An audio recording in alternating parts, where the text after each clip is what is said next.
Hello, everyone, and welcome to episode 35 of Bxb'S Bits and Bobs, The Valley of Death. And that name shall become apparent as we talk about the massive amounts of murdering, the Egyptian stuff that's been going on, the just continuous closure of development studios and products and entire genres of video games. So everything and everyone is dying. That's the theme. And we're all dying. Let's start on a positive note. Christmas is coming up. The death of Christ, or the resurrection. That's the death of Christ. Yeah, that's right. Resurrection of Christ would be an Easter. And obviously we're recording. Isn't Christmas the birth of Christ? Is that Christmas the birth of Christ? Yeah. When Easter's did he die, the death and resurrection, I think. Death and resurrection. Well, you can tell that's why I didn't go to Sunday school, because I was too busy recording podcasts on a Sunday at about that time you're in church. So that's, even when I was like 6, I was a podcast pioneer. That was the Kid Cast, I believe I called it back then. We talked about our favorite cartoons on TV and toys that we were playing with that week. Big fan of Nerf. But with me this week, after that weird digression, I'm just rambling. You can tell I'm in good form already. With me, I have Home Counties editor Joel. Hello. And reviews editor in absentia, Richard. In absentia, I'm here. Hello. Well, but you're kind of not been around. Like, you don't play games anymore, Rich. You just talk about them, which is one way of enjoying the medium. It's a hard life, hard professional life. One day it will end, and then I'll die. The Valley of Death. Back to the theme. I wanted to give us a really optimistic outlook on this week's podcast. So that's why I've gone for that title. But everybody's good. Everybody's been watching Stranger Things. I see in the show notes. Like everyone. Yes. I think me and you, Richard, as of last night, I'm up to where you were. At least what you put in the show notes, unless you've gone further than that.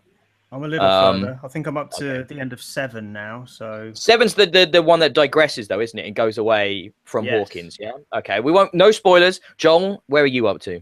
I've watched the whole thing.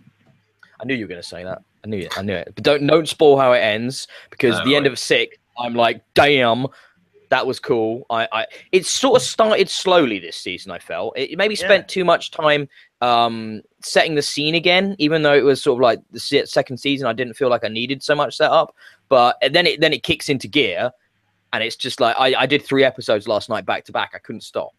So yeah, very much enjoying it. Where do you guys feel with that? Without spoilers, how are you guys doing?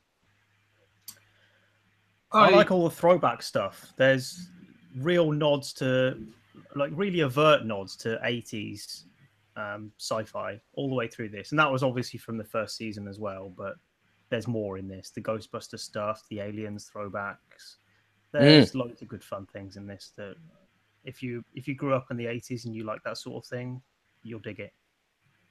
I really liked the connection to the 80s trope of creatures and critters that start cute but don't necessarily end up cute. Yeah. Which I thought was fun, and I was like, oh, they didn't touch on that in the first season. It was cool that they've worked that into season 2 in a compelling way. I liked a lot of the character pair-ups that we got.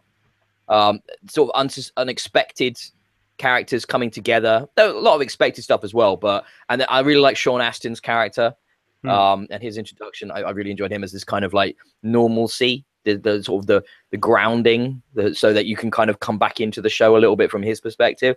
I loved them all trying to come to terms with the complete batshit insanity of season 1, but and ignoring it in weird ways and just trying to get on with your life. I thought it was very realistically done. It's not like everybody was different now, but there was this desire to be ignorant of the truth almost, which I thought was some interesting themes there. What about you, Joel? Yeah, I quite enjoyed it. I think what I really like is how well they capture that kind of 80s atmosphere kind of thing. Although I was pretty young in the 80s, you can reminisce a lot when you see a lot of it. They do their settings really well. I like the presentation and the soundtrack and everything that goes with it as well. The whole kind of grainy VHS look, and when they throw in that old camcorder, for example, and he's filming it. It's got a massive camcorder with the really poor tapes and things. Just reminds me of my bits of my childhood. My dad had a really bad camcorder and things, and that's all I had to get around. And it's really, I love those kind of bits. I find that the 80s milieu thing is interesting for me because I was born in 83, so I didn't really, I would have been younger than the kids are, for example, in Stranger Things. So my memories are more of the kind of the the wider geopolitical, you know, towards the end of the 80s, the Thatcher, the Reagan stuff. You know, it was a very political family I grew up in. However, I do think this hilarious obsession with the 80s, that it's a simpler time. It wasn't. I mean, Jesus Christ, that was not a simple time. It might seem simple to us now, but the shit that was going on, the massive levels of unrest, yeah, once again, sort of like right-wing supremacy within politics and things like that. You know, it was a really tough time. You know, the ends of the Cold War, things like that. Absolutely crazy time. And it wasn't really easier.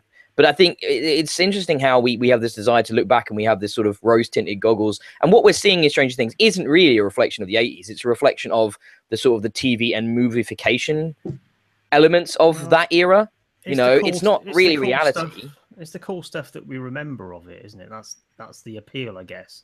It's not looking to be a realistic depiction of the 80s. This is not a documentary by any stretch. No, but I just think I think in general the societal problem of looking back instead of looking forward, because if you look forward, it just looks like we're all fucked. And like instead of that, let's go live in the past. I think that's an interesting crutch that the Western world seems to be relying on a little heavily right now. Oh, maybe a little bit too much. Yeah. But I can't deny it's entertaining. I mean, it's taking all the best bits of all the best films from that era, you know, like we were just talking about, and like really going for it. And the Duffer Brothers, I think, do a great job with presentation and the style. I think how this modern is like watching stuff, and sometimes the way it's shot, and sometimes the music they pick, you go, well, that's quintessentially modern, but then they pair it up in an 80s way that makes it feel fresh and interesting and different. And it's really good. I'm enjoying it more. I'm much more hooked to it than I was. I've sort of fallen off Star Trek. We've talked about that a few times, and I've not watched the latest episode of that. I think I might wait and do it, or maybe not even bother. Something about that show doesn't quite click with me. I've dropped off that as well. I think it's too slow to wait a week. So like I'm just going to wait until they're all out and then see how they stick. If I can run them back to back, because the pace is just too slow to wait a week between them as well. Yeah, the biggest pacing problem I think is with the more interesting aspect to me, which is the Klingon stuff, but it's moving at such a slow rate that you kind of want it just to get where it's going and be awesome or not, you know, just do something. But I guilty pleasure Netflix though, as this is sort of our recurring what are we watching on Netflix segment. I'm into Riverdale. Well, I can't make fun of you because I've not even tried to look at that. That does not look like it's made for me. It's proper bad, but like it does this thing where obviously it's an adaptation of the Archie universe of comic books, and it does this thing very cleverly where you know how Star Trek, you're saying it doesn't hook you, it's too slow. The way they structure an episode of Riverdale is they almost always end it on a cliffhanger or something to bring you back, much like you would in a good comic book. You know, a single issue of a comic book, right? You know, when they're written well, you're not waiting for the trade. You want to buy that every month because you need to know what happens in those next 24 pages. That's how Riverdale feels after the end of every episode. You need to know what happens next, so you're excited for that episode to come out the following week. Which, considering Star Trek is this whole serialized story they're doing this time, they're not really putting those hooks in to make you desperately need to come back the following week. So I feel that's they're missing a trick there, aren't they? They should be making that a little bit better, perhaps, in that regard. But so I'm just, let me flick to the show notes, see what else everybody's been up to. I definitely want to touch on this. Rich, did you read that amazing article I linked to about the demise of Visceral Games by Jason Schreier of Kotaku? I'm skimming it. Don't skim it. It should be read. I mean, it's like, if you get time, it's a long read. It's like 20 minutes, half an hour, something like that, I guess, depending on your reading speed. But both me and Joel read it, and we're both inspired to buy the guy's book off the back of how good it was. Oh, really? Without even discussing that, we both bought the dude's book, in which in this book, it's called Blood, Sweat and Pixels. He looks at 10 different games and their development and the troubles they had, and he has amazingly good access. And it's told in a very conversational, approachable, interesting way. And I know you're interested in the behind the scenes of video games as well. I couldn't recommend it enough. It's like a $5 on Kindle. And I got it, and I got the audio version as well for another $2.99, which syncs with the Kindle. And it's read really, really well as well. And it's just it's kind of like listening to a good conversational podcast.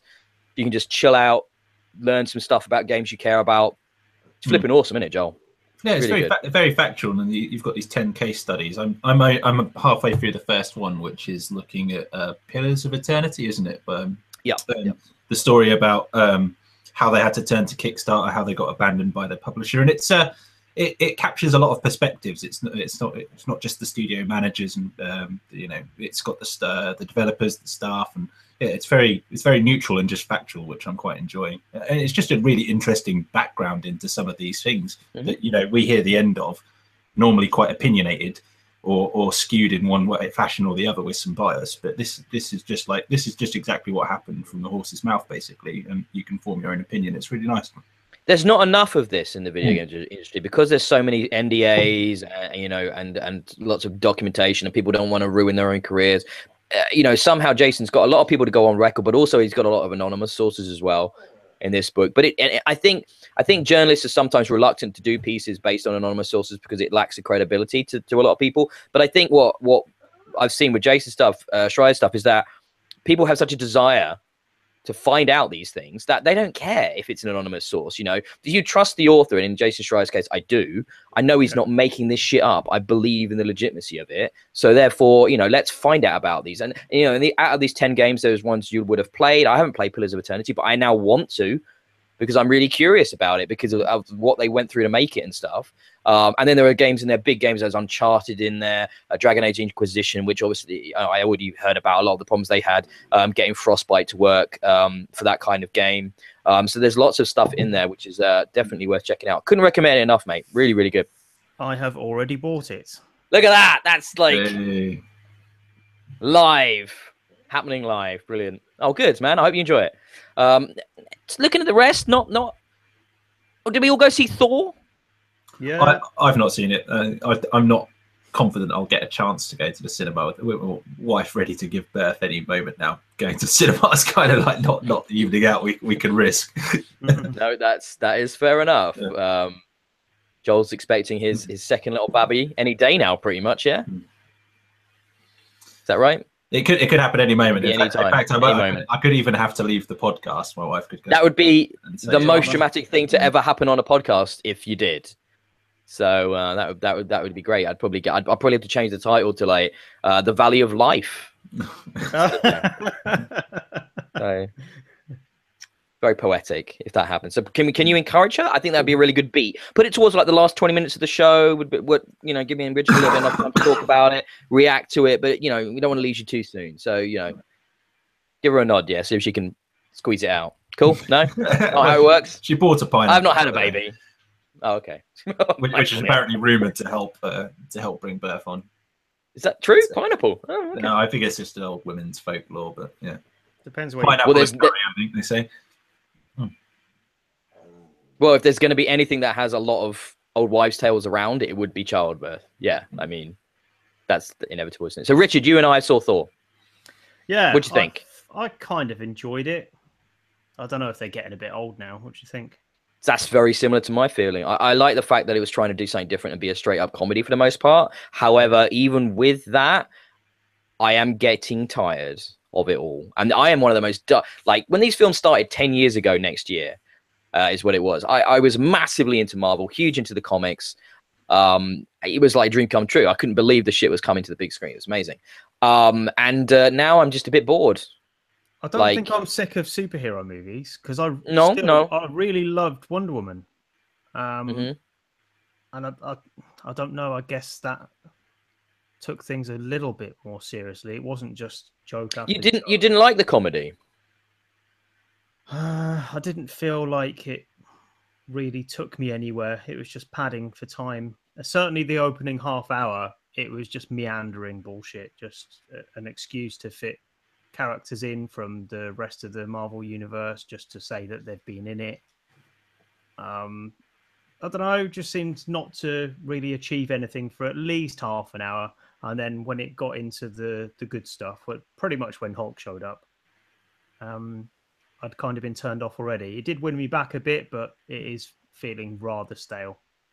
I think what you spoke to there is accurate. That yeah, superheroes as a genre isn't over if they keep doing things. And I think what Infinity War really needs to do next year is kill off a lot of the characters we've got right now, so that they can bring in new ones that are interesting and exciting in their own way. Because, you know, I'm kind of done with Thor and Hulk and Loki and Cap and Iron Man. You know, that we've seen all these pairings multiple times now. We've seen everything they can do really with those characters. And there is a nice familiarity to them, and the odd cameo or scene they can show up in or whatever. But we need new characters, and I felt like when we got new characters in, say, Ultron with Quicksilver and Scarlet Witch and things like that, they didn't really give them enough time to flesh them out, to make them interesting. So I think they've got a bit of an uphill battle here, and it'll be curious to see what happens next year with basically the culmination of 10 years of storytelling. You couldn't really have much of a bigger weight on your back, really, could you, when it comes to making a film? And they're doing these 2 films with Infinity War. So it's like, it could either be glorious or a huge train wreck. I mean, I have my tickets booked for Justice League in a couple of weeks' time. I'm not expecting great things, but I'm hoping to be surprised. Yeah. I mean, like, that's where I'm at with that. I'm kind of thinking, well, maybe I'll enjoy it, because I think it's going to be so terrible. I mean, if it's just if the film is 2/3 or 3/4 Wonder Woman, it might be good, because I think she's really cool and interesting, and I really like Gal Gadot as Wonder Woman. She's amazing. But like, I couldn't care less about Batman or the Flash. I mean, Aquaman looks cool as fuck because it's Jason Momoa, but you know, if all he does is just turn up, look incredible. I'm not going to deny it. He looks incredible, that guy. And then just sort of say something like, he basically seems to be like the surfer dude, like of the group. Like, hey man, yeah, cool.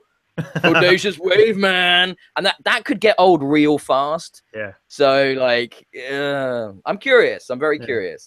You were saying just now about killing characters off to bring new ones in. I think there is something in that. It's not just about bringing new characters in, though.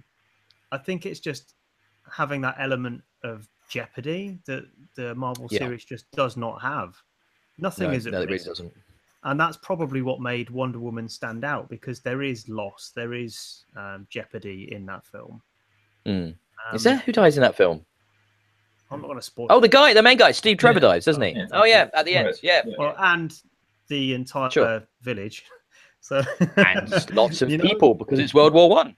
Yeah, fair enough. I suppose. I guess there is that. In the Marvel movie. What's that movie that they? What's that village, that town that they save? It like raises up into the sky. And then Sokovia. Yeah. Yeah. Some people probably die, but they don't really show you. It's got that really shitty thing, right? So Sokovia is getting like wrecked, and in the invasion over New York, you know, it's getting wrecked. And then in Civil War, there's a scene where Thunderbolt Ross takes them through their various conflicts and talks about how many died, and all of the deaths are in like I think the highest death count is in the low 100s. Yeah. And then most of them are in the 20 and 30 range, and you're looking at it going, how's that even fucking possible?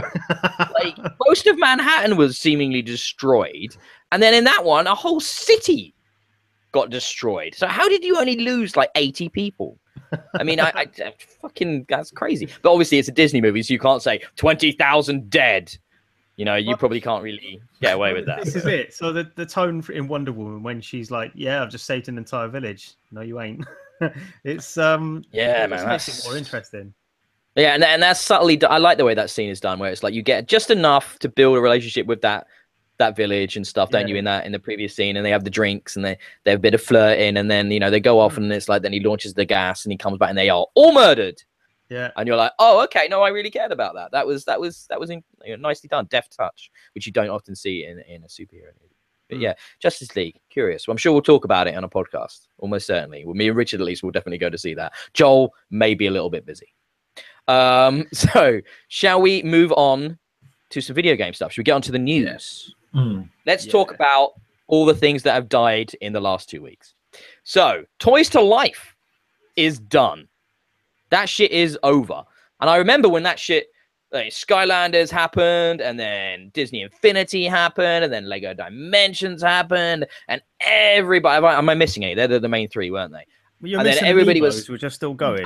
They're not Toys to Life. That's not the same thing. Why not? That is not the same thing in my mind, because a Toys to Life concept is much more interactive than an amiibo, which is generally just it could be an AR card, it could be an unlock code, an amiibo. It's not really on the same level. It's a collectible. It's not. I don't think of amiibos in the same way. Don't ask me why, but I really don't. I don't consider them a Toys to Life item. I just don't. But anyway, we all thought, right? You know, Skylanders. What the fuck's that? Huge success, massive, exploded because of that. Disney got on board, and then because of that, Lego got on board. And when we saw Lego get on board, I for one thought, well, that's perfect. That'll never stop. That's huge. I mean, Lego is the biggest probably like toy property out there, and you know, connecting that to video games is genius. And they had a 3-year plan, and it's canned after 2. It didn't even get the original 3-year plan, and now that genre, you know, it blew up as big as Plastic Instruments and died just as fast. Though they tried to come back, but didn't really work. So what do you guys, are you guys missing Toy Stuff? Did you ever experience Skylanders? I was always drawn to the Infinity stuff, but I never, because of the Star Wars and the superhero stuff, I never went for it. I never got into it. I never bought it either because the games looked terrible, but the figures looked great. Really good quality figures, probably better than Amiibo in some cases. Never bless you, John. Bless you. Never that appealed by the Lego stuff, although I thought that would last because Lego is the established toy brand. People buy that stuff anyway. If it links into video games, then surely that is a win-win scenario. People are not going to be losing out buying that stuff, even if they're not going to be playing it with video games. It's Lego, you know? Yep. So how has that not worked? It's weird. What Lego did that was so cool is because they had so many licenses. They were able to do the craziest mashups and sets and place it like that. I remember one of them, there was a Red Dwarf Lego set in Lego Dimensions. Was there? I mean, like, who the fuck? Who the fuck is that for? I mean, like, that's like the 20 guys who happen to be massive Lego fans, massive gaming fans, and massive Red Dwarf fans. And by guys, I literally mean guys. They're probably in their late 30s and probably live in their mum's basement still. Yeah. But you know, that is so incredibly niche. That's amazing that they even did that, and yet they did. That's mad.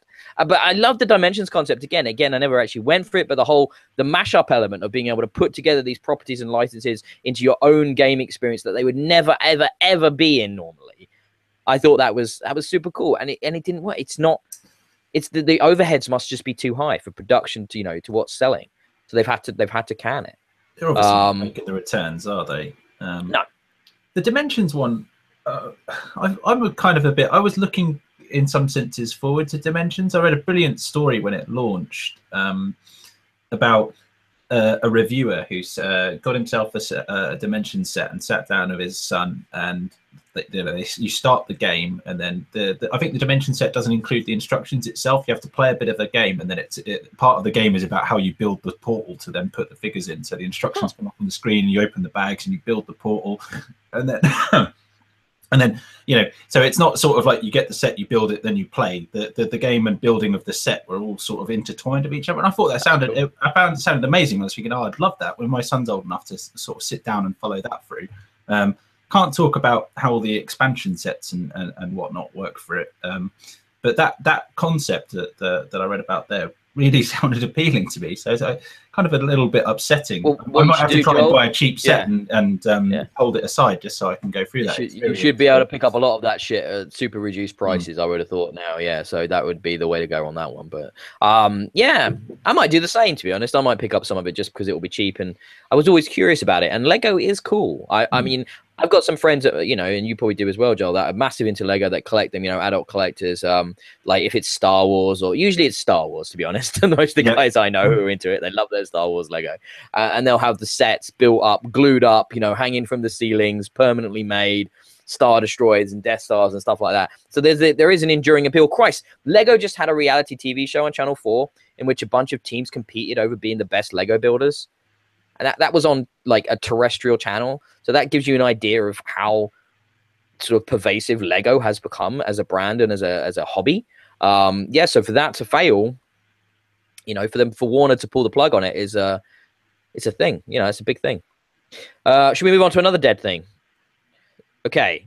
More dead. The fastest selling consumer electronic device the year it came out is now over. And that is Kinect.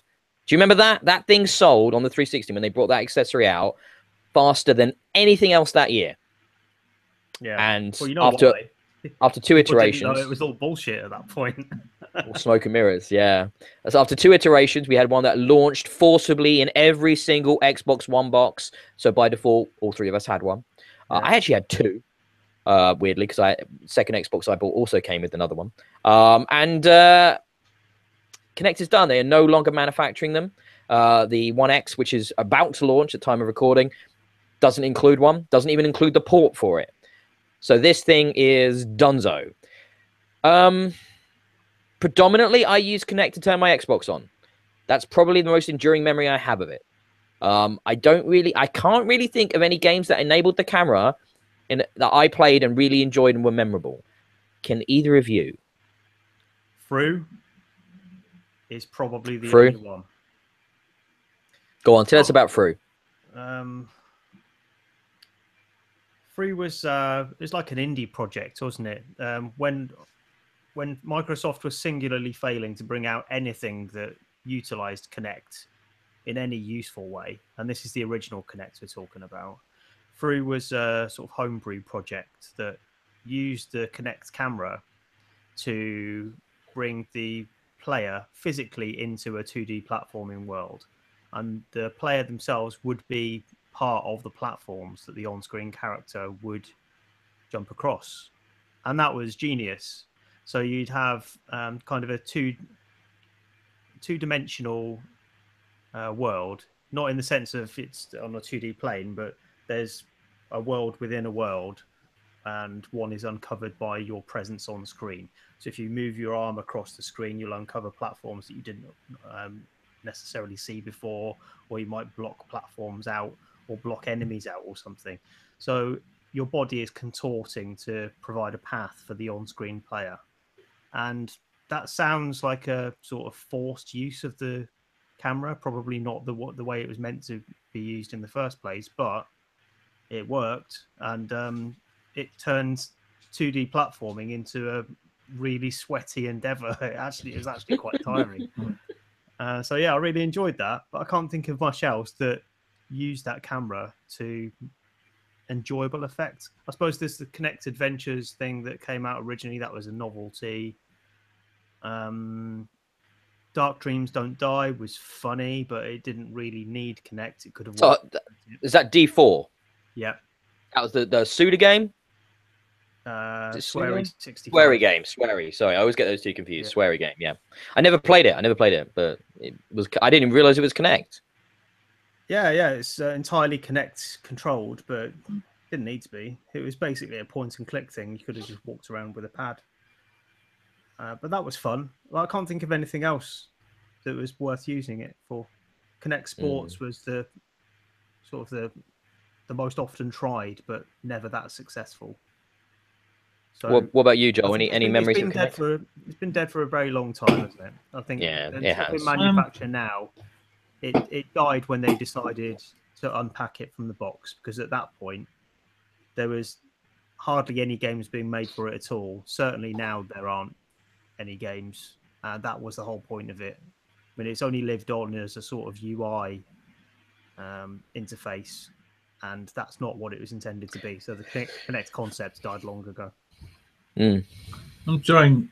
Yeah, obviously you mentioned it just before we started, whilst we were reviewing the notes, and the only thing I could immediately think of, there was a game called Lead Me, as I was talking about, which was a bit of a sort of Lemming style game where you had to use your body to sort of create blocking parts and pathways across. So you have these sort of stream of little guys you had to get from the start to the end, and I thought that was an interesting concept. But beyond that, yeah, everything else I think of hasn't really worked that well for Kinect. Actually, I think of some of the AAA titles that tried to make use of it, and actually it just made things worse. I think Mass Effect 3, where you could communicate instructions to people, was just so unwieldy. You know, you were trying to tell one of your allies to throw a grenade, but it was just actually quicker to use the buttons to tell them to throw a grenade than to actually use the voice instructions to do it. Same with the Halo remake, that did the same thing. Voice commands to turn on the visor or to throw a grenade, stuff like that. It was just ridiculous. Yeah, it just made it, by the time it registered the voice command, the window of opportunity had passed. Yeah. It just made things worse. But the only thing I can think of positively about Kinect is actually not how people used it on the Xbox at all. It's how all the hacking community and things, sort of using them on drones and things like that to do 3D scanning of areas. There was a brilliant one about surgeons using them. Normally, like a surgeon midway through an operation might have to take his gloves off and use a computer to look at sort of various slices of a CT scan. But actually, they could change the interface. So rather than having to take his gloves off, look at the imagery, and then get redressed to continue a surgery, you could actually just do it hands-free with the Kinect, saving in that whole time and stuff. So it was more how other hackers and people came up with ideas of using it that were really cool and exciting than what it ever did for the gaming world. I say such incredible potential, and I don't necessarily think the idea of a 3D camera that can monitor surroundings is dead. I think maybe one day we'll see something like that again, because it's such a cool idea. Maybe there'll be some kind of connection with Microsoft's mixed reality setup. Maybe they'll have some kind of camera for that or something. I don't know, but I think it was a casualty of Don Matrix's folly, wasn't it? I mean, the Kinect in every box, coupled with what was originally an only online console, having to walk that back, the complete PR disaster that caused, that then coupled with the price of the Xbox at launch. So how do we bring that price down quick? We pull the Kinect out of the box. Don Matrix given the heave-ho. Phil Spencer comes in and doesn't think it's worth anything, doesn't think it's worth shit. So it gets basically no development resources are pushed towards it, no first-party support. Third-party support follows quickly after, and it's done because of mismanagement, because of how it was handled by the Don Matrix administration at Xbox. Because the second Kinect, much beefier, much more capable device than the first one, but the developers didn't really move forward to try and harness that. They didn't really try and make that anywhere near its potential, which is a real shame. I think there's stuff that could have happened with that device. It's just not where gaming went, is it, in the end? They have themselves to blame for that, because if they were that committed to Kinect being with every device, they should have had a better showing at launch. There was nothing available that used it. Nothing that people would buy one for, at least. I wonder, though, even then, if there had been, if it would have saved it, because there were so many other problems at the start of the Xbox life cycle that hurt it, and still hurt it to this day. I still speak to people that aren't like hardcore gamers that still think you have to be always online with your Xbox. That still comes up, even though the console never had it. It's when it was purchasable, but because it was announced with that, because that headline was driven so much across the interweb, that's all people know, and they still believe it, and it's that perception is still there, and that's what did it. That then the price drop was what they had to use to combat it, and that's why we lost Kinect in the box. Yes, rest in peace, Kinect. I feel like maybe one day we'll see something from that technology. I feel like Microsoft doesn't they learn from their mistakes as best as possible, and they don't forget all their innovations. Okay. So you never know. It might take a few goes. Well, they learned from the Zune, Richard, that it wasn't worth making one. They learned from the Windows Phone, Richard, that it wasn't worth making one. Did they learn? Eventually, they learn. Anyway, let's talk about another dead thing. Ruinic Games. It came out at the end of the week. They're done. They're over. They're gone. Goodbye, Ruinic Games. They made Torchlight, which was a desperately needed Diablo-esque game on console before Diablo 3 ever came to consoles. And I thought that I played Torchlight 1 to death. I loved that game. I never played Torchlight 2. Oh, no, I did play Torchlight 2, but nowhere near as much. And then they also brought out Hob recently as well. And their parent company, which I'm just going to look up because I've already forgotten, even though I was reading it earlier, has closed them. Chinese-based Perfect World Entertainment have folded up Ruinic. They're saying it's not necessarily the end of Torchlight. And there's a guy from Ruinic in the statement here saying, there will be announcements coming about, potential games in the future and stuff like that. So it sounds like the developers may pivot, rebrand, relaunch a new studio. Maybe they're going independent. Who knows? Something like that. But yet another studio bites the dust. Which seems to be the story of the moment. You guys play Torchlight? No. No, really neither of you play Torchlight? No. Shit, man. That game was awesome. You missed out on a really good action RPG with that. Really, really good fun. Back in the 360 days, yeah. But it was like a digital release. as they used to call them, Xbox Live Arcade games, I believe. And yeah, really good fun, really well made, great polish, great art style. Yeah, just like a bit like Diablo when there wasn't a console Diablo, you know. So it filled a vital hole in that sort of portfolio at the time. But yeah, I'm sad to see them go. They seem to make it. And Hob was meant to be pretty good. You guys looked at any Hob or anything on PS4? That's strangely a PlayStation exclusive, that one. So I haven't had a chance to look at that one yet. But I've not played it. Someone told me that I should, but no, I've not bothered. Okay, so we'll go now out of Death Valley and move on to something a little bit less depressing. Let's talk about all these amazing trailers. Amazing trailers that we got from Paris Games Week, because Sony decided to do a massive showing at PGW. They've seemed to have pivoted a little bit away and moved some of their announcements from their own event at PSX into PGW to really sort of, well, let's be honest. Why did they do this? Because the Xbox One X is just around the corner, and they wanted to steal some of the limelight from Xbox and from Microsoft and get people talking about Sony. Smart move, sensible move, wouldn't we think? Does anybody care about Guacamelee? I'm not super into that game, but I know some people are mad fans of that series, of that title. I love Guacamelee. You love Guacamelee? 100% of that game twice. Wow. Okay. Jesus Christ. So you're excited then? Which got a trailer. I'm pumped for that. I haven't watched the trailer yet, to be honest. But no, I am very excited for it. That was a great game. Okay, cool.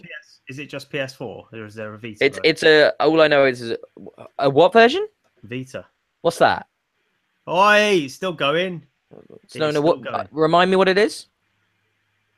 To our younger listeners born in the last 20 years, they might not know what the Vita is. I'm just trying to work out what's the handheld, was it?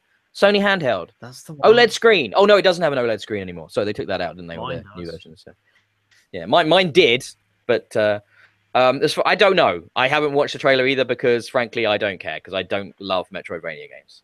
No, so one trailer I did watch, however, was the Hong Kong Massacre, which looks like this awesome top-down Hotline Miami-esque, I don't know, John Woo-esque, set in Hong Kong, shooter with balletic combat. I'm down with that. Lots of guns going off, doves flying everywhere. You know it.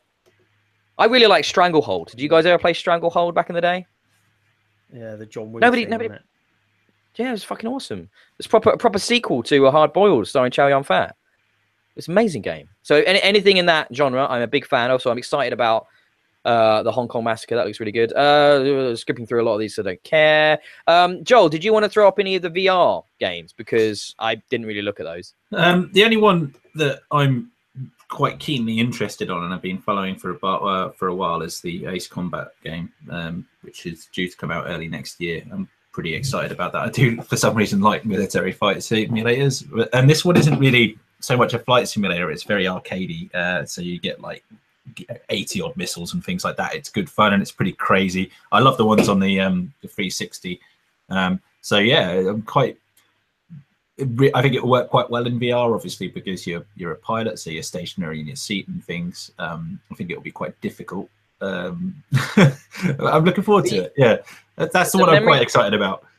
The memories I have of Ace Combat, I actually reviewed one on 360 at one point. I can't remember which one it was. Maybe I want to say 7, maybe. I think 7 and 6. Was it the one that let you fly helicopters as well? Because that was slightly worse than the one that. I'll tell you what my overriding memory of Ace Combat is: above average fighting, flying, arcadey game wrapped up in batshit Japanese storytelling. Yeah. Like the weirdest, fucking crazy characters and mad story that just like goes off in crazy tangents that have nothing to do with being a fighter pilot. And it's absolutely bonkers. And I sometimes like a bit of bonkers Japanese stuff in I feel like this generation's everything's become a bit homogenized and safe and very Western in its storytelling. So yeah, give me some bonkers Japanese storytelling. Go for it. That sounds mental and fun. Weird. Talking about mental and fun and weird, I didn't watch the trailer, but there was a trailer for the fishing Final Fantasy fishing game. Yeah, the PSVR one. Why do people play fishing games? Anyone? I've never got that. Never understood the interest. Either of you ever been a fishing game aficionado. See what I did there? Fishing aficionado. That's pretty if good. you're a fan of fishing and it's raining and you don't want to go out, you can now put your VR headset on and go fishing in reality. Or maybe if you're not actually very good at fishing, you can just play the game and be better and catch fantasy creatures such as like the Loch Ness monster and stuff. I don't know. Is that what happens in fishing games? Can you catch the Loch Ness monster? I'm not sure I've ever seen that in a fishing game. I had a fishing game on an old Nokia phone that was, it used to have you going around the world fishing for various monsters and things. I'm not sure that's what I mean, like Sega's bass fishing on the Dreamcast. This was a high quality fishing game. Yeah, it didn't have didn't have a real accessory or anything, but literally it was a full 3D, very graphically intense fishing game. You could go to various ponds around the world and level your character up, and you had to reach levels. You could buy new rods. And I'm saying that the thing is, I actually quite like fishing in reality. And next year I'm going away for a while in April, and I'm actually going to maybe do some fishing. It's just very relaxing, and I like eating things I catch or kill. So that's a strange white middle-aged middle class thing, I guess. But hey, there you go. So a sequel to possibly the most sort of perfect game of a couple of years ago that really never thought needed a sequel, but we're getting one. Spelunky 2. I mean, I adore Spelunky. That game is tight and crafted and controls impeccably, sounds amazing, amazing art. Oh man, I put so many hours into that on the Xbox. Jesus Christ. I saw this trailer. It doesn't show gameplay. It kind of does, like, weirdly, it focuses on narrative, which wasn't really the Spelunky thing, but hey, I just don't know if I need this. I hope it does something really different with it. What did you guys think of the? It does seem weird. I'm not sure it does need a sequel because of that whole roguelike structure. Isn't it kind of infinitely? It's not going to run out of content, is it? Spelunky is Spelunky. That's kind of all you need. So yeah. I wonder what they will add to it that won't just change it into something else. Frankly, it'll just be a different game, presumably. Well, I mean, I'm enjoying SteamWorld Dig for its Dig 2. Sorry, for its roguelike, pleasant, portable on the Switch, arcade kind of gameplay. It's definitely nowhere near as punishing as Spelunky. Don't get me wrong, but yeah, I hope they pivot really hard into almost an entirely different genre with it, because it's basically one guy, isn't it, who develops that, and just do something crazy with it, like just completely do something else. Point and click adventure, why not? RTS. Spelunky the RTS. I can see it. Next one up. This was quite a cool announcement, actually. I'm excited about this. Now, help me out with the pronunciation here of the second word in this title. Ghost of Tsushima. Tsushima, yeah. I think. Tsushima? T looks like it might be close enough. That's close enough. Yeah, I think it might be. It is pronunciation, not pronunciation. That's what. Sorry, Richard. You've got connection problems, Rich. See if you can come back in about half an hour. Right, bye. Yeah, dick. Flipping I hate you people so much. Right. So this Ghost of Tsushima, which sounds like something I might order at Walk and Go, is a open world samurai game brought to us by Sucker Punch. And at the moment, we've just got a CGI announcement trailer, so it's kind of like we're trying to guess. There's some guesses, some theories around this that perhaps there is some kind of futuristic / modern element to this game, because if you look at the sort of typographic choices and the stylization choices, and there maybe some supernatural elements in here as well. There's some thoughts perhaps we're looking at something that's maybe not as obviously just set in a feudal Japan setting, though either sounds cool. But Sucker Punch are a really good developer that I really enjoyed the stuff they've produced over the years. I'm blanking though on what they've produced. Can somebody help me out with some Sucker Punch games? I'm kind of glad you actually filled in some background, because from the trailer alone and watching this, I was like, oh, it's just some samurai thing, but I have absolutely no idea what it is. The trailer doesn't give you any idea of what the type of game is or anything like that. No, it looks good though, doesn't it? Well, the cinematics of the trailer look pretty, but there's no gameplay in there, I don't think. There are some scenes that could be derived from in-engine action, but yeah, it's like, honestly, I had no idea what it was. So I'm trying to. So it's an open world game, right? We know that. Yes. Somebody help me out with. I'm googling now, but I'm blanking on what. Thank you. They're the infamous dev. Yeah. Thank you. That's okay. I knew that. I don't know why my brain wasn't working there, but yeah, that's why I'm interested. Second Son, which came out at the launch of PS4, while maybe being a bit thinner in the plot sort of situations than the previous infamous games, was incredibly beautiful for an open world game at the launch of a console as well. Like, they seem to leverage the power of the PlayStation there at the beginning in ways I didn't really think was possible. If actually, it wasn't quite launch, but it was like launch window, wasn't it? Maybe inside of a year of the launch. Because I remember when I got my PS4, I didn't get it at launch, but I got it with Second Son. Like, it was a bundle pack in, but it was early near launch. Yeah, I think it was like first 6 months. And it was pretty much a tech demo. You say that. There wasn't. It was gorgeous. I mean. Yeah, I don't know. It was still like a 25-hour, 30-hour game. There was still stuff to do, you know, and the powers were fun with the smoke-derived powers and stuff. And it was the same 5 hours repeated a few times, though. I suppose that's cookie cutter stuff. So them doing an open world game, you know, feudal Japan or maybe not. You know, the setting here is it's an island. The name, I believe, is this island chain, this Tsushima, off of Japan, which was invaded by Mongol forces. I was reading about this in like the year 1200 or something like that. I don't know. And you seem to be playing as a samurai or group of samurai, or I don't know. That's fighting dudes. I'm up for that. Samurais are cool, man. You know, samurai. I mean, it's a shame it's not a ninja, but you can't have everything. You know. I'm gonna. Did you guys see the trailer for Erica? No, I've not watched it. So this is. But... Have you guys checked out this PlayLink thing on PlayStation? Like using your mobile to either input or give simple multiple choice responses in certain. You know, they're specifically designed games. But Erica is a full motion video game, so it's full live action video, which you can interact with, like Dragon's Lair. Or Star Trek Borg. Well, yeah, it's more Borg than Dragon's Lair, because Dragon's Lair is animation, isn't it? But yeah, I see what you're saying. But yeah, it seems to be, and then, you know, more simple inputs from the PlayLink kind of initiative. Makes me think how well that would have worked with Late Shift. Do you remember me talking about Late Shift, Richard, a few months back? The F&V game, and the bunker as well. Yeah, that sort of control scheme would have worked really well with those, because it's very, very simple and stuff. But yeah, I mean, the trailer like this. They did this for Beyond, didn't they? There's an app for that to control the game. Was there for Beyond Two Souls? Oh, I was not aware. Okay, I would have thought there'd be a bit more gameplay in Beyond, but fair enough. What's the benefit then of using your phone over a controller? It's a gimmick. I think what it is that the main PlayLink games, the Until Dawn guys are doing one, like a crime thrillery police procedurally one. I can't remember the name of it, but I watched a video of it the other day, and that one is about getting a group of people together, and you're like, and it's kind of like that. You know the board games you play sometimes, Joel, or the card games which are deception based, and things like that. That's sort of the PlayLink thing, where you can have a group of people that's larger than, let's say, the normal 4 people you'd have. It's a party situation. So you have 8 people, and someone's the bad guy, and some people are the good guys, and you're voting on things, and you're making cooperative decisions on other things and stuff like that.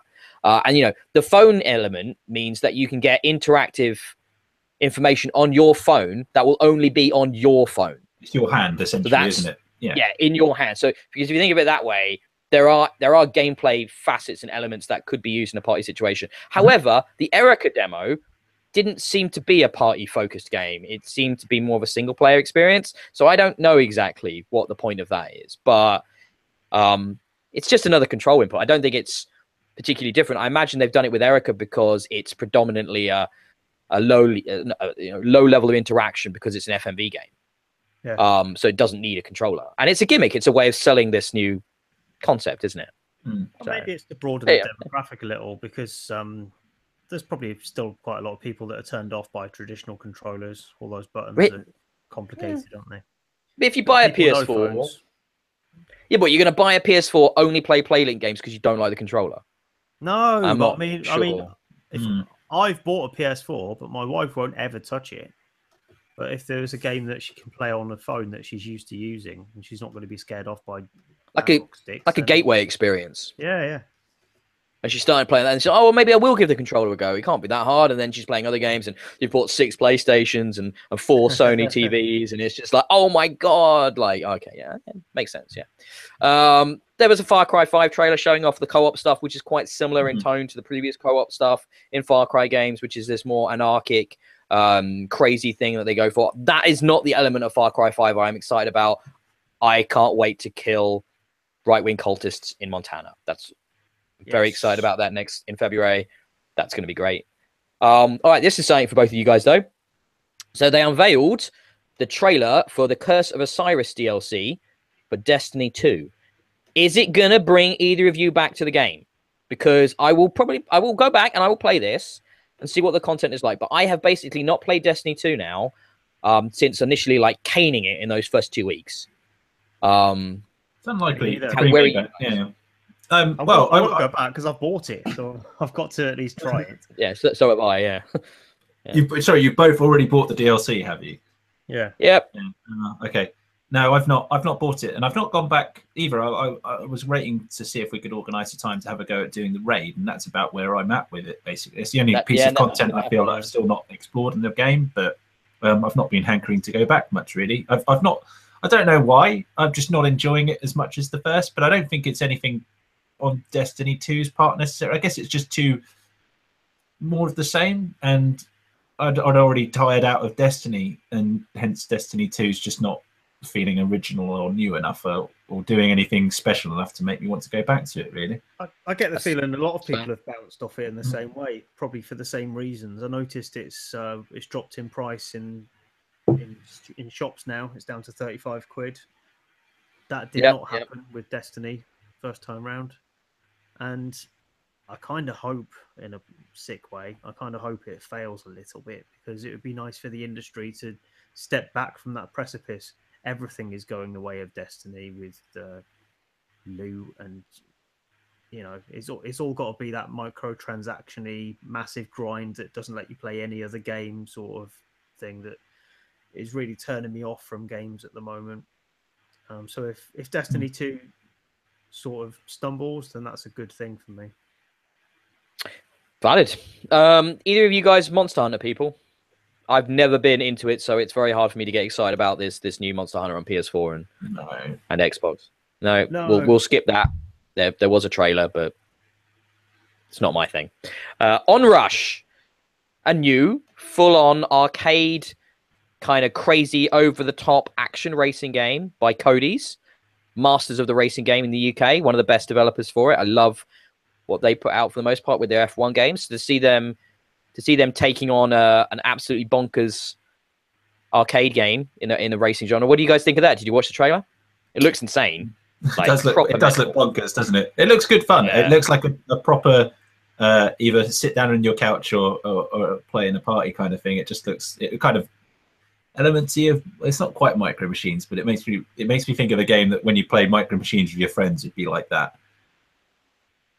I mean, I was watching it thinking, holy shit, how do you actually do this? Because it looked so fast and frenetic with flips and rolls and crashing and landing on your wheels or on your roof and all this crap. Like, this just looks like almost impossible to actually get your head around when you're doing it, but I'm assuming it will make more sense when you play it. But I like the direction it's going in, and yeah, Trackmania-esque mad racing game, bring it on, by a really good racing developer. So that could be a lot of fun. I'm excited about that. Yeah, that's early next year, I want to say.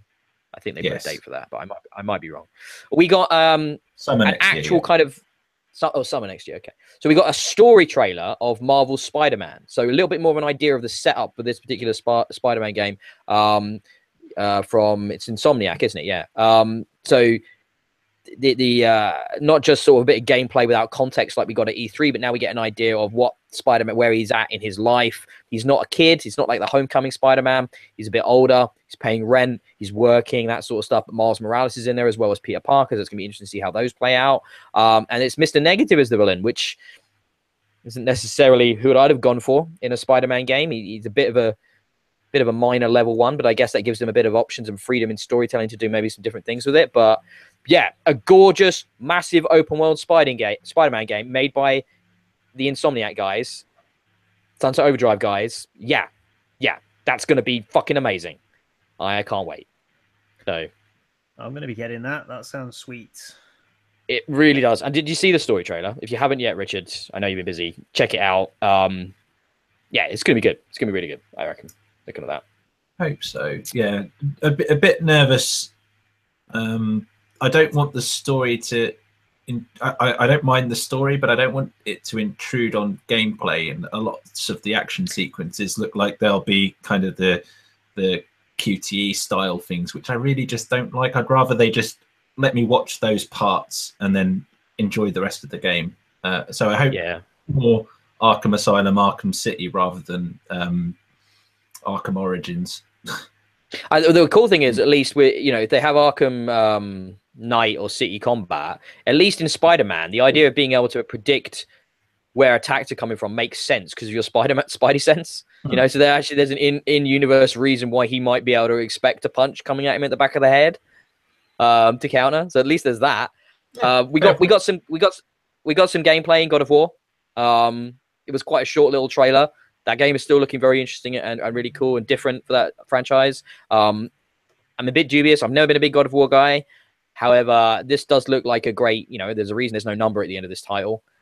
Clearly, this is meant to be a jumping on point, a refresh of the whole franchise. So, yeah, that's looking good. I don't know if there's much more to say about that. The trailer didn't really show a lot. But nope, you guys didn't say I've got nothing to add to it. Yeah, it seemed to follow on from E3. So I'm leaving the big tool to the end here that I've got the most discussion about it. So I'm just going to touch on the Shadow of the Colossus trailer. That game is like mind-blowingly pretty. Like, let's take the already quite amazing art style of that game and then make it look like that. I was really dubious about this at E3. If you guys remember, I wasn't that impressed with them trotting this out as another release. But yeah, this might be the time I actually play this game properly and beat it because shit, that thing looks good. Mm-hmm. Like, oh my god, that looks good. You've not finished that game. I've done like one Colossus. Oh, Jesus Christ. Yeah, sorry. I wasn't a big PlayStation gamer. I just wasn't. I've owned it twice already, but I've never actually really put any time into it, no. Fail. Okay, let's get on to the two big ones that everybody has been talking about due to their kind of choice of content that they wanted to show here. So David Cage and Quantic Dream are making Detroit Become Human, which seems to focus quite a lot on domestic abuse and the fact that a father murders, potentially, his own child in this video game, and how you, as an android, can perhaps prevent that, or not, or escape, or not, or help him, perhaps. I don't know. That shit was... I watched that trailer, I was like, fuck me, that was heavy. I don't even have any kids, and I was like... watching this being just uncomfortable and thinking to myself the whole time, oh God, this is David Cage. This is David Cage. This is not going to be done well. Is it? Is he going to buck the trend this once? And is it going to have nuance and subtlety and be well written and not just feel like a horrible cliche sort of cash in on the vileness of this? Or is it, what did you guys think? I like when games confront you with difficult subjects. Yes, but it's David Cage doing it, Joel. He's not. So I guess I've not been exposed much to David Cage so far because I haven't played the previous. They're on my list of games to go back. So you've not played Heavy Rain? No, and I've not played not Beyond or Fahrenheit or any of them? No. All right, okay. You don't. I'm going to be coming into this with a fresh perspective, unless I find the time to go back and unless I find the time to go back and play them. So. Yeah. Well, perhaps you should. I mean, I like. You can play at least Heavy Rain. Heavy Rain is probably the best one to jump in with. Right. That was the first one, I believe, wasn't it? As well. It was the second. It was the second. Right.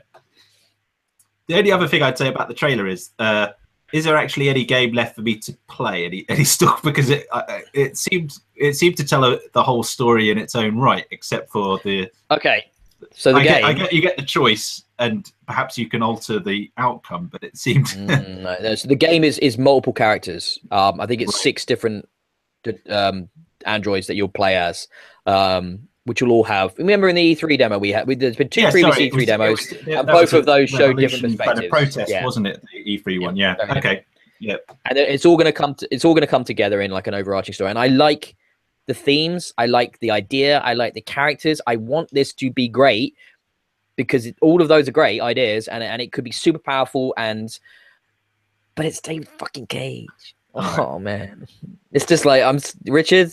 You're in the same place, yeah. Yeah. Well, I've got no problem with David Cage or anybody tackling these subjects, but when you know that they can't do it in an empathetic or any kind of nuanced way, it's just so dissonant within itself. Even the tonal shifts in David Cage material is just unbelievably awful. It always, yeah. Sorry, I was just going to say I always remember the bit in Heavy Rain where the woman's having the nightmare about the home invasion. Yeah, and it's just like, and then it's not really. There's no reason to have that narrative be other than it's a chick in skimpy clothes getting raped, and it's like that doesn't really inform the character. It doesn't need to be there. There's no reason for it to be there. Is he just doing it for titillation? Is that it? And then you look at that and you go, I'm hoping that's not. You must have had better reasons than that, but it comes across like you are just doing it to get your jollies. And it's just like, fuck me, man. What are you doing?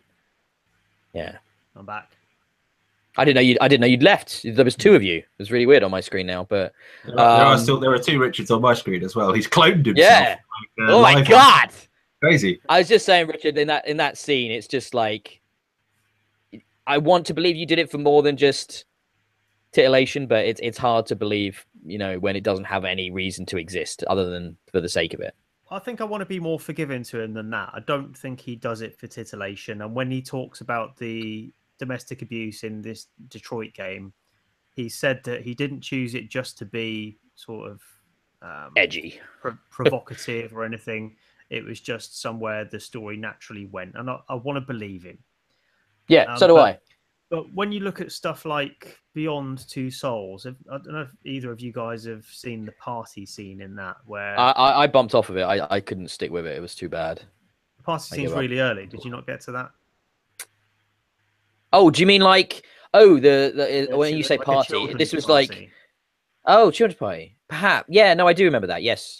Okay. Yeah, so the girl turns up to she's got no friends. She turns up to this party, and she's sort of been tagged on as an invitee. And everyone's kind of nice for a while, and then all of a sudden everybody is not very nice, and she gets locked in a fucking cupboard. And you just think, where did this come from?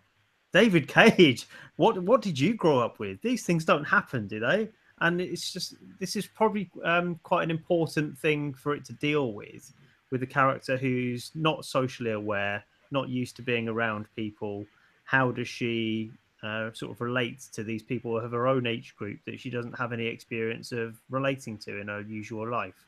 And that's interesting ground to cover. But it turns out that people are nice and then immediately arseholes, all of them, all of the time. And you think, is this a useful way of exploring this subject, David Cage? Her father figure in that was Willem Dafoe, wasn't it? Yeah. Mm-hmm. Did he put her in that situation to teach her that lesson? I can't remember. There was something like that, wasn't it? Like he knew they were going to be arseholes, so he did it intentionally. I haven't got that far. I don't know that he did it deliberately. I can't remember. It was something. It's Willem Dafoe. He always plays creepy. Yeah, but bastards. certainly the kids in that scenario don't know that. They're just assholes for no reason whatsoever. And you just think, well, yeah, this could be quite an important subject, and it could be dealt with in quite an interesting way, but it's just played for cheap drama. So, cheap drama. We move on to the last trailer from this that closed the show. And you thought I had a negative bent to this podcast. Imagine what they were thinking when they put this at the end of the Sony presentation, which was The Last of Us Parts 2 trailer. You guys both watched it? Yeah. A little bit heavy, isn't it? It's a little bit much. When you see a woman have her arm broken by two men with a hammer, you're like, oh yeah, I mean, I remember The Last of Us world was fucked up. I mean, you don't have to remind me how fucked up this world is. What are you trying to achieve with this trailer? Impact, I assume. I really failed. Yeah, but I mean, we all, I mean, people that are going to be interested in this are people that played the first game, right? And we all remember that that world is an unrelentingly depressing, sad, heavy going place. Did we need this trailer to focus on, first of all, no Joel, no Ellie in this trailer. Seems to be a flashback or a prequel element. The implication, people predicting that the woman who was being hung. Oh yeah, by the way, there's a woman being hung throughout this trailer as well. That's Ellie's mum. Seems to be what people have picked up from this. And this seems to be some early Fireflies, you know, hence the clipping her wings line stuff. But it was just slow, long, unrelenting, brutal, unpleasant. What did you guys think? You loved it. It was a riot. Exactly the same. I think the scene itself, in context, would probably be fine, and it would. Yeah, but there wasn't any. But there's no context. These are not characters we know.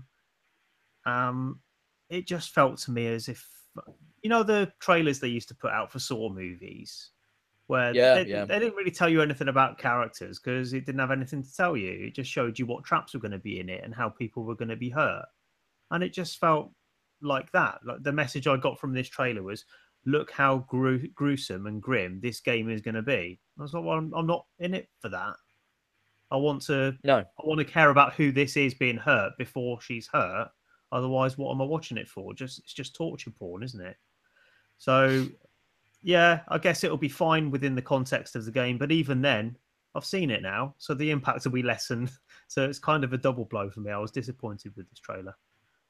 Yeah, it was our first proper look at the game after the teaser trailer we got at E3 and the reveal. That was very minor. And for this to be what they're showing, I just thought, odd choice. Didn't really understand that, but I'm still looking forward to it. But I think a lot of the reaction that's come up online about this, justified as it is, but it's also indicative of where the mindset of people in the West are right now, in the UK and the US. I think we're looking for a little bit more upbeat escapism right now because of how unrelentingly miserable real life is. You know, and what's happening just globally with so much strife and tension and horrible injustices that, you know, maybe it's probably one of the reasons I really enjoyed my time in Egypt in Assassin's Creed, for example, or my time in Wolfenstein. You know, because there's levity and there's some really clear-cut bad guys in that, for example. But we'll talk about all that very soon. But yeah, that trailer just felt, ugh, don't need that right now. Thanks. Joel, was there anything you wanted to add? I mean, you mentioned that they did it for shock value. Is that what you think all it was? Impact and to get people talking about it. That worked. Yeah, I mean, you know, that definitely worked. The whole. If you go through all the trailers from the show, virtually there's so little gameplay shown at all. It's all very heavily on the cinematic side, the entire presentation. So I guess when you think about that kind of you're pitching that movie trailer style approach, trying to go for impact or you know, to show off how glorious and you know, without giving away too much. On The Last of Us specifically, I've still not completed the first one. It's on my list of things to do, so I need to go back and sort that out. But how far did you get? But about to the bit where you get the pistol, I've probably only played it for about an hour or 2 hours. That's worse than Richard. That's worse than Shadow of Colossus. Yeah. That's worse. I'm just saying. It's on that's path. Worse. I have played Shadow of the Colossus actually, and I've nearly completed that as well. So the remake for that's kind of attractive. So yeah, well, but I was holding out on The Last of Us for the PS4 Pro patch, which came out about 2 weeks ago. So that's my excuse. Okay. that's your December homework when the releases have slowed down. Absolutely. That's what you could do then. Okay, all right. So there's lots of announcements, lots of news in the last couple of weeks. Trailers is always fun. Interesting to get trailers at this time of year. We don't normally get stuff like that, which is nice. Normally it's sort of like in the summertime we get a lot of the announcements and things like that. So yeah, let's move on to some games that we've been playing and reviewing and stuff. And a lot of these games we've all been playing for various reasons. So that's great. But I'm going to touch on one I know neither of you guys have played, just to get it out of the way. I talked about on the last podcast. I did an official review of WWE 2K18, so I put more time into it and put a video up. I gave it 3 out of 5. I gave it 3 out of 5 because the last year's game, I gave it 2 out of 5, and this game is better. Right? This game is better than last year's. I'm not going to go over it again anymore. It's got problems. It's got pretty much the same problems it's always had. It plays a little bit better than last year's. And therefore, and some of the things have been improved. Definitely the UI, the interface, the setup, the match setups, things like that. They're definitely better. I prefer the way the story is presented. I prefer the way the universe stuff is presented. The creator suite is great. Yeah, the loot boxes are a problem. That stuff is gated behind those. Yes, the basic wrestling is still not great, and they could definitely do with taking a year off to really work on that. However, it is better. So take that as you will. Okay, Richard, you put Evil Within 2 down because you did the review. Oh, Richard, I shouldn't have thrown to Richard. I think he's eating. I'm eating a quaver. He's eating a quaver. Yeah. Always a professional. But yeah, you did the review of Evil Within 2. I did. Yeah. So, you enjoyed it. Yeah. I normally finish games when I review them, don't I? But I still haven't finished this. Well over halfway. But what I've done so far, I've really enjoyed. So technically, it's got lots left, lots of room to improve. So hopefully we'll see some patches for the One X when it's out next week. But as a game, it goes back to what the Evil Within 1 did and sort of relives the roots of that survival horror genre that who's the fella that does it? I always forget his name. Is it Mikami? Yeah. Yeah. So guy who was behind Resident Evil 4 kind of follows on where that left off and where Resident Evil sort of diverged into more action tropes. So Evil Within is more of an authentic follow-up to Resi 4 if you still like that genre. And thematically, it deals with some interesting things. So the idea of the game is that you're kind of in this virtual world hosted within a human mind. And in this sequel, the human mind is your daughter, who was thought to be dead, but is apparently still alive in this lab. The subject of an experiment by this evil organization that is creating this virtual world within her head that other people are inhabiting, and things are going wrong, and it becomes kind of a horror environment within this world, and you get sent in to go and save everyone and ultimately try and save your daughter from it. But within there's people who've gone into that world to try and make it their own, and one of the first, not the ultimate bad guy, but one of the first bad guys that you encounter is this artist, and he's using this world and corrupting it for his own ends and turning the people within it into works of art for himself. So you'll see sort of 3D installations of corpses with blood splattering out of their heads on a constant loop, and he's just using their deaths for his own art, really, and the whole world is morphed around what he wants it to be while you're inside it. So it works really well in a gameplay sense because the world can be anything that he wants it to be at any time. So it doesn't have to follow any rules. It can just be whatever the gameplay requires at that time. So in terms of pacing, if it needs a bit of action, then you can just get thrown into something that's actiony. It doesn't need to fit within the context of what's just been happening moments before. And it just makes it really unpredictable and just constantly thrilling to work through. But there's also quite a lot of suspense in there as well. So you're just trying to uncover who this guy is and why he's doing this. And I just found it really interesting. One of the big shifts from the original game is that there's much more open world stuff here. So rather than a series of linear chapters, several of those chapters are quite open in that they've even got side missions. But essentially, it's quite a big map that you can go to wherever you want and do whatever you want in any order that you like. and there's missable stuff. There's scope for you to sort of dig around and find consumables and collectibles, and then it will funnel back into more of a linear experience, and it's quite well paced in doing that. It reminded me of the recent Uncharted Lost Legacy, which did a similar sort of thing. And apart from the technical issues, I've really enjoyed it so far.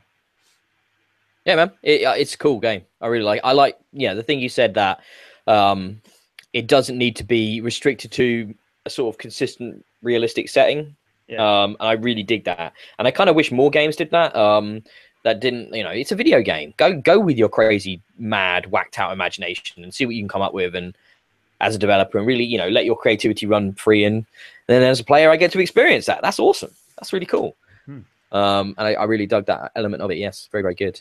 Right, I'm gonna quickly touch on another game briefly because I need to put a lot more time to this, I think, before I do the review for it. And that's Elex.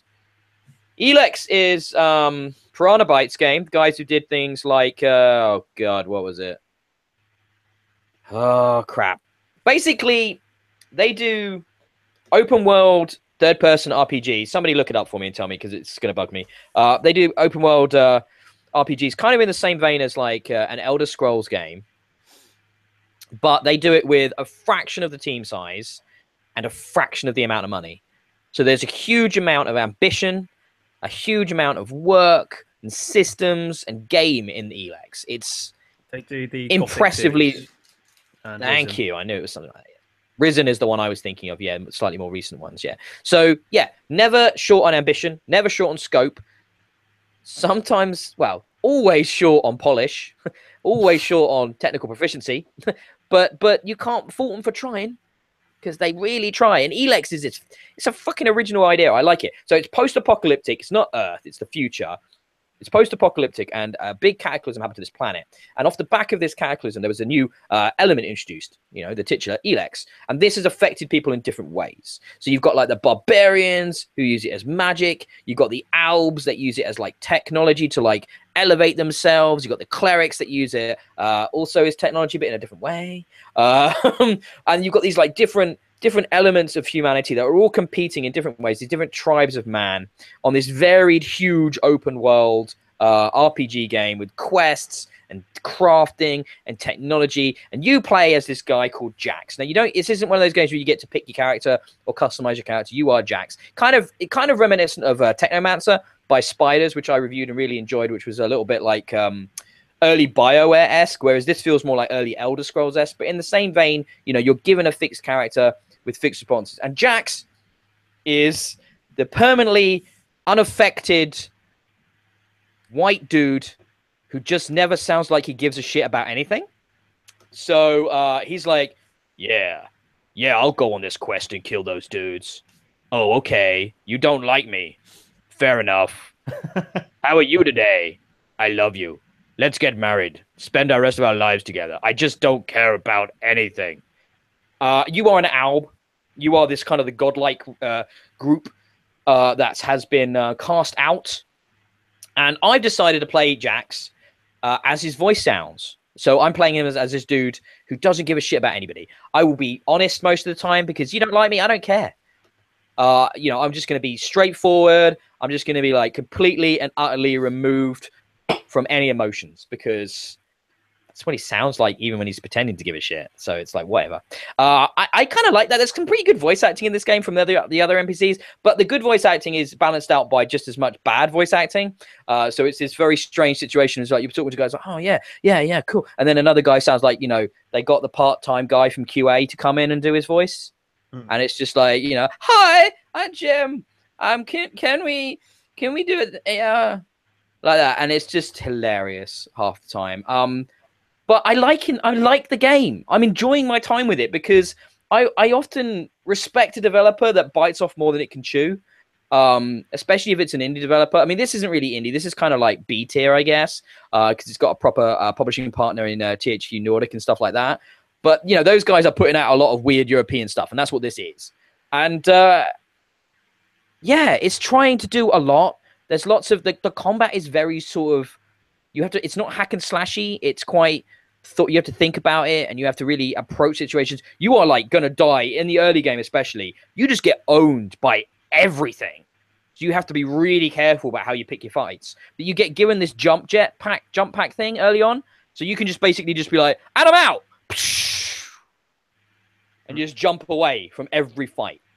That's what I'm doing. I'm running around a lot, trying to avoid people, which is weird for a game that has combat. But hey, so there's melee combat, there's range combat, there's magic combat. There's all kinds of different things you can power up and level up and collect and find.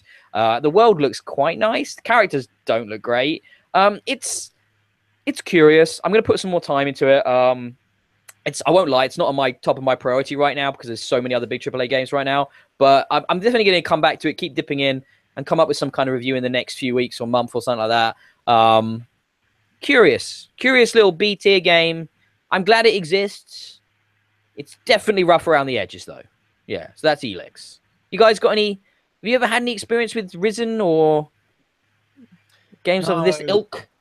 I've got a mate who's just well into RPGs and stuff like this, and constantly tells me I should be into them, but they're such a time sink, aren't they? Mm-hmm. And if it's sort of this B tier unpolished thing, then oh yeah, really, there's probably better things to do with my time.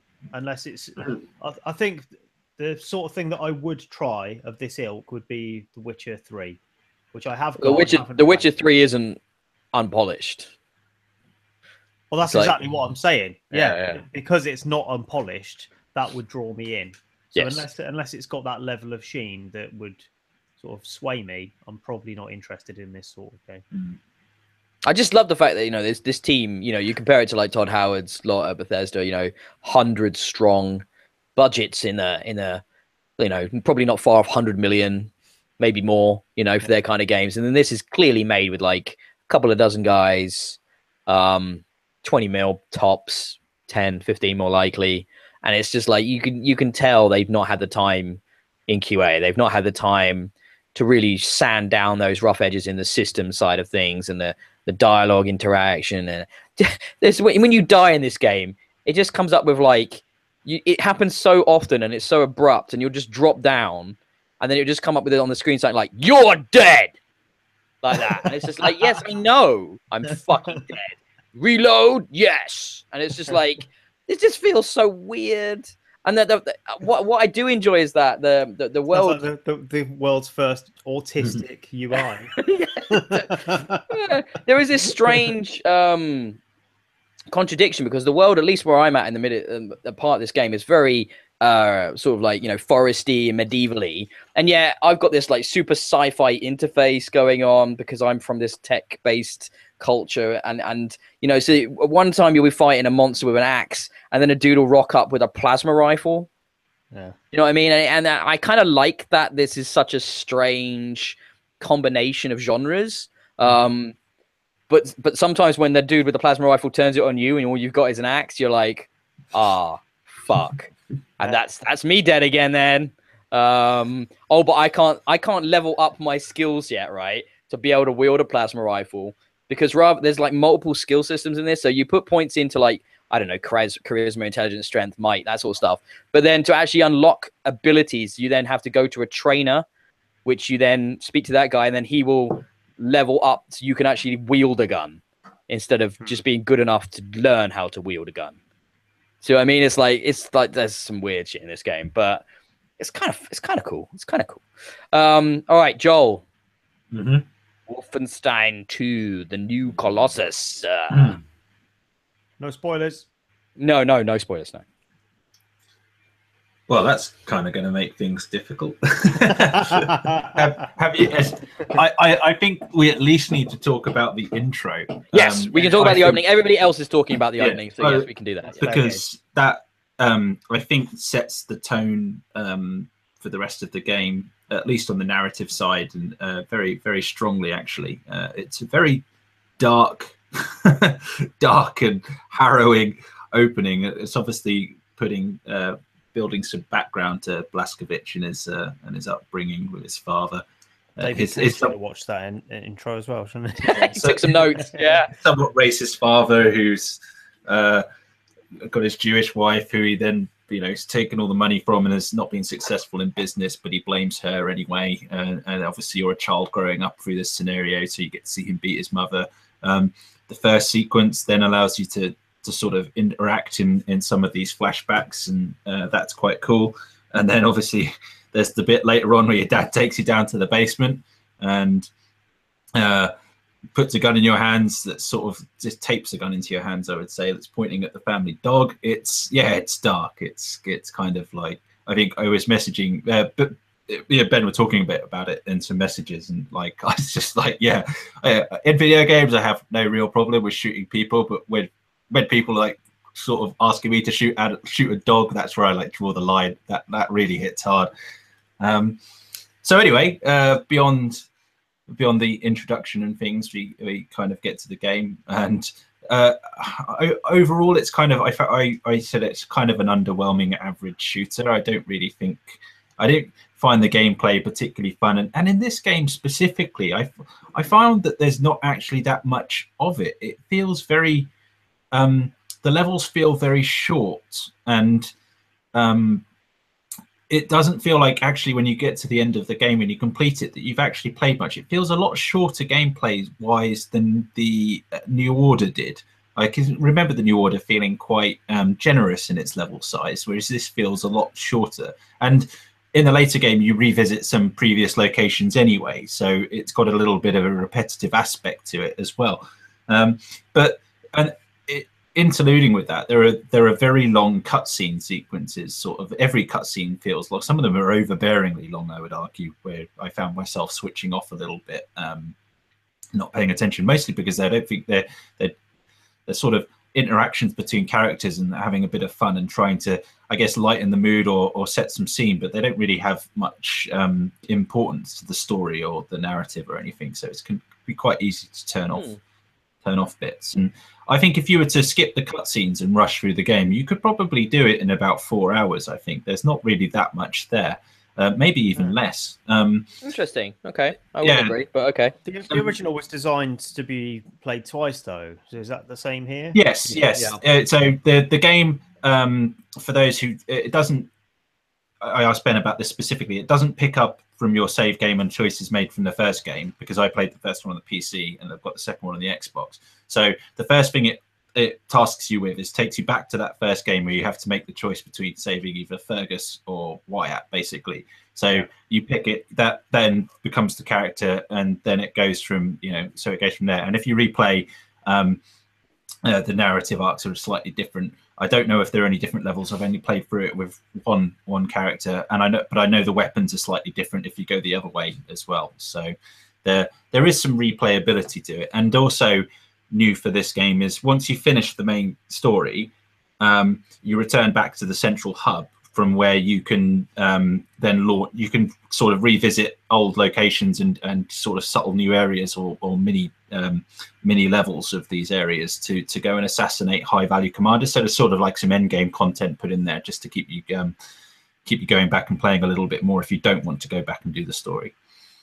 Okay. So what are you going to disagree with me? Counterpoint on most of that. I think the combat's excellent. I absolutely love the way in which you can, the way I'd play a level or a section of a level is you go into an area, there's usually one or multiple of the commander characters. So I'll put on my pistol, grab the stealth attachment to it, to put the silencer on, and do my best to work my way to that commander and take him out silently so it doesn't call reinforcements. But inevitably, either before I do the first one or after the first one is taken out before I get to the second one, not always, I'll get spotted.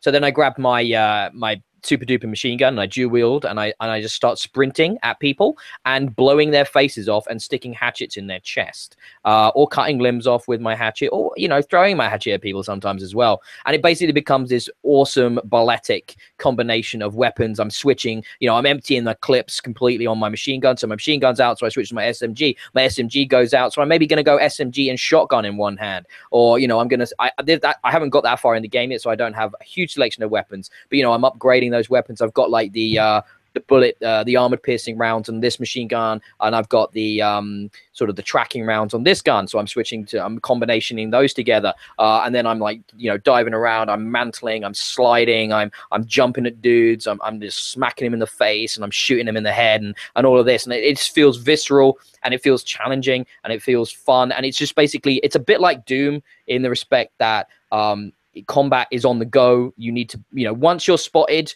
you go full fucking, you know, gore. You know, I want the bits all over me. I want to feel the Nazis drenching my skin in their blood and their viscera, and then I'm just gonna rip and tear until every one of those fucking clan wearing, you know, assholes is dead in front of me. And I really enjoyed that. I also really enjoyed the incidental dialogue from the characters. For example, when I'm walking around Evans Hammer, the hub world, I'll often just stand there and listen to their conversations. And then I really like the cutscenes. I really dig all the side characters. I really like Frau Engel as a villain. I really enjoyed her daughter's character as well, which is early on that you get how much of an evil bitch Frau Engel is from the way she treats her daughter, which is just fucked up and nasty. And God, when the Caroline scene will haunt me in its perverse evil. I mean, that is one of the nastiest things I've seen someone do with a severed head, put it that way. And then, yeah, it's just, it doesn't stop. I love the setting. I think, yeah, I really think, I'm surprised you think it's just an average shooter, because I think the way that it feels, I mean, what difficulty, this is affecting a lot of people. What difficulty were you playing it on? I wasn't playing it on easy. It was 1-up, so it was the second difficulty. Okay, because I started on the 3rd difficulty setting, right? And I found that too hard. I found myself getting killed too quickly. And then as soon as I dropped it down 1, everything just felt right. Like I hit the sweet spot. It felt like that what it was tuned for, so that I could start off stealthing, I could switch to my dual wielding, and I could be super effective, but still challenged. You know, the one problem I have with the gameplay and the gunplay is that the feedback of getting hit and taking damage isn't great. You don't know, unless you're paying attention to your health and armor bars like quite consistently, you don't always know when you're close to death, because it won't take much from you getting that red flash on the screen, 2 more bullets or whatever, and you're down, you're out. You know, I thought loading times were definitely better than the previous game, so it didn't feel like the punishment to death was that much. However, I really love all the character stuff, like love the dialogue. I think there's a great sense of humor that machine games have brought to this, and levity. It's pitch black, don't get me wrong, but it balances out those, because the vile things in this game are so grotesquely vile. Like, it almost borders on comedy. Like, it's almost like a parody of evil, because it takes it so fucking far. You know, you love to hate his dad. You love to hate Frau Engel. You've never felt so justified in murder in your entire life. Like, never has a game made me feel like I was 100% in the right, and everyone at the other end of my gun deserved that bullet. This game, like, completely 100% conveys that, and that to me is an incredibly cathartic and relaxing experience. So I love that. Lack of ambiguity makes me feel, you know, happy in my murdering, definitely. So counter my counter if you feel. Well, no, because I said in my review that I thought that the story itself was well presented. I think they did a very excellent job of imparting hate in you for the main antagonists in the game. I thought that was all excellent. It was the gameplay that I felt let it down. It was just so lacking in variety. You captured it. You have these repetitive scenarios of you literally, you'll go down a corridor which into sort of acts as an interlude, and you come into a sort of an open up section that's got a few little choices of paths. There are these commander characters that you can as soon as they're aware of your presence, trigger alarms, and that gets everyone alert and things. So the idea is that you sort of stealth and you try and take these commanders down and then mop up everything else and then move on. And this is just repeated over and over and over again. And there are a couple of places where they switch from that model and introduce something else that kind of reinvigorates it again. But then they switch back to this other system, and it just you're just like, why haven't you given me more of the other bits? It just so lacking in imagination as you get through the game that by the time you get to the end, I'm pretty sure there's less than 3 or 4 different types of enemy that you encounter throughout the entire game. That was the bits of the game that really let it down for me. It didn't develop. It just kept reusing these same ideas. The story's a completely different thing. That's brilliant. I love it. I kind of agree with everything you say on that part. It's the gameplay behind it that wears on you by the end, I felt. Well, I can't talk to that because I haven't finished it. I reckon I'm about halfway. However, I guess it comes down to like the age old, 30 seconds of fun, which was coined for Halo. The concept of, do you like that combat loop? The combat loop that was in Doom was very apparent. Where you go into a room, the door would lock. Usually, you'd have to do a nest. You'd run around, you'd kill a guy, you'd glory kill to get your health and whatever back, and chain that together, and then rinse repeat. There was a lot more, perhaps, enemy variety in Doom. Again, I can't talk to that because I've not got to the end of the game. But thinking off the top of my head, I can think of like the Uber Commando, so the armored Nazis, the normal Nazis, the dogs, the metal dog dudes. I can't think of many more I've come across yet.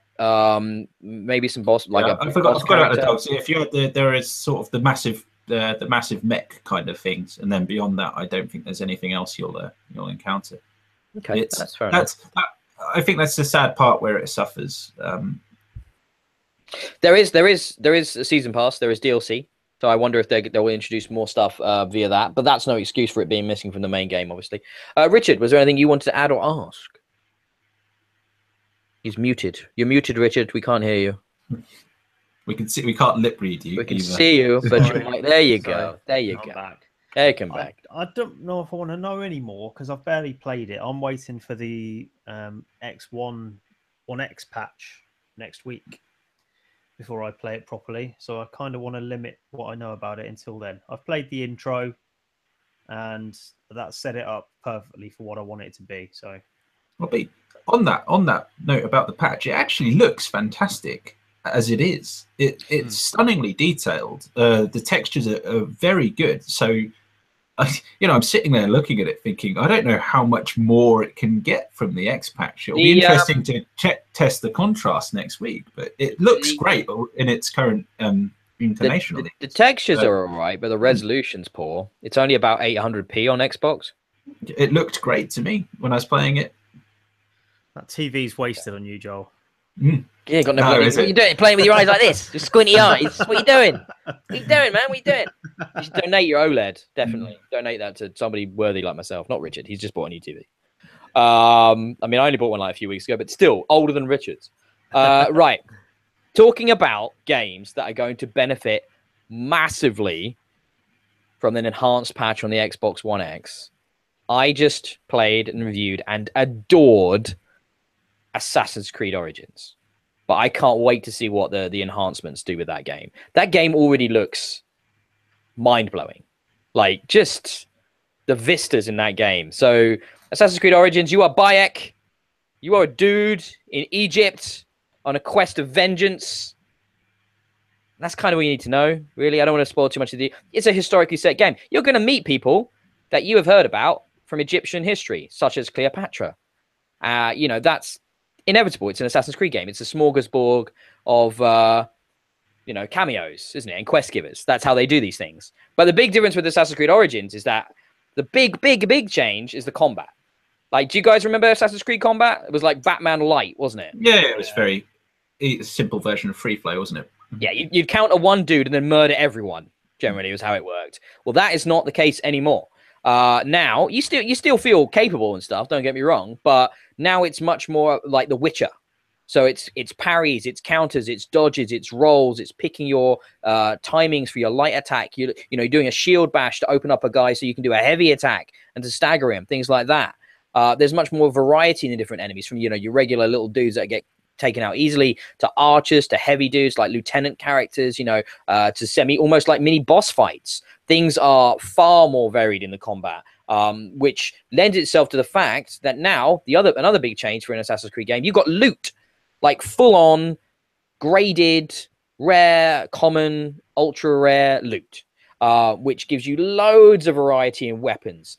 As your character in particular, you can carry 2 melee weapons. You can carry 2 different types of bow. You have a shield. Now, the bows are great because you have, like, sniper bow.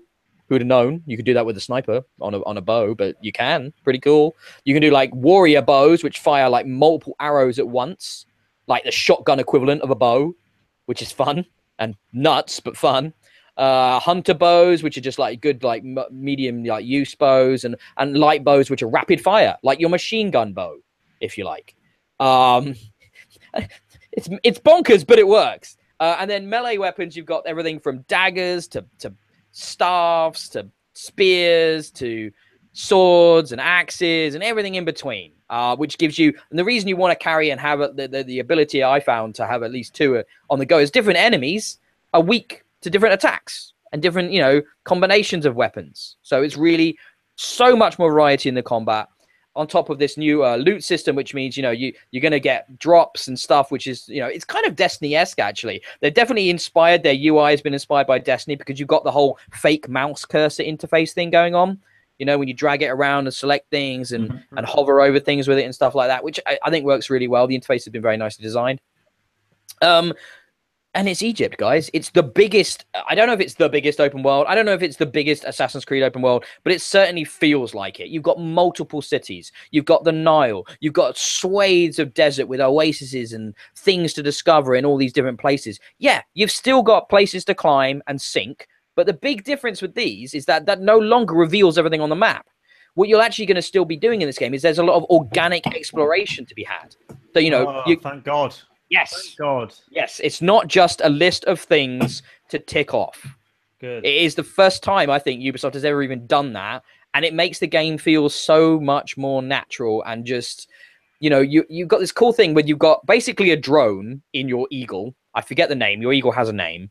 But you send the eagle up and you can like scout about and tag enemies and locate things and spot treasure from a distance, you know, using your eagle. And then you go back to you and you can go, you ride your horse and, you know, you got the horse that you can call at any point and gallop around and just explore. And I'd get lost for hours just riding around the deserts and discovering cities and little towns and villages and side quests and different things to do everywhere, and the different weather. There's a full day-night cycle, and it's beautiful as the sun sets and it turns to night in the desert, or when dawn breaks, or when weather rolls in. It's just stunning at every turn. Look, it's an open world game though. There's gonna be jank. Sometimes things happen that's weird. You might fall through the floor. You might find an enemy that's spawned with a cow's head or something like that. This shit happens in every open world game, especially at release. They will get patched. It will get improved. You know, things will, you know, get tidied up in that area. So I'm not going to mark it down for that. That's just not right. The story is one of the best they've done in Assassin's Creed. Do you know what? I was really surprised when they introduced the modern day element.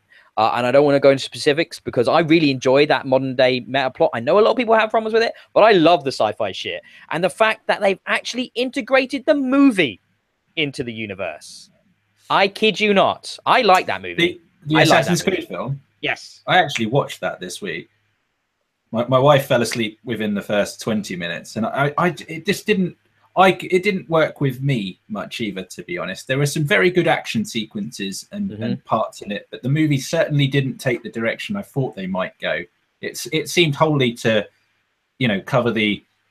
I think we talked about it before. I used to kind of like the sci-fi. There's this sort of overarching plot for the Assassin's Creed, which is the story about the Apple of Eden just being gently nudged forward with each game, and yet the whole film just seemed to take that and just compress it into a single movie, didn't it? The film is interesting because when you watch that film, you might think to begin with, this is them like retconning the story or just doing its own thing and ignoring the Desmond stuff. You've got this other character now by Michael Fassbender, but it isn't actually. It isn't doing that at all. It actually sits within the universe, and Origins properly codifies that in its modern day stuff. I don't want to go into detail, but it really.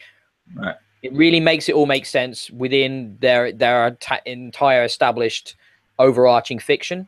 I will say one little thing which I really liked, right? You know the crazy animus in the film with the arm? Yeah. Right?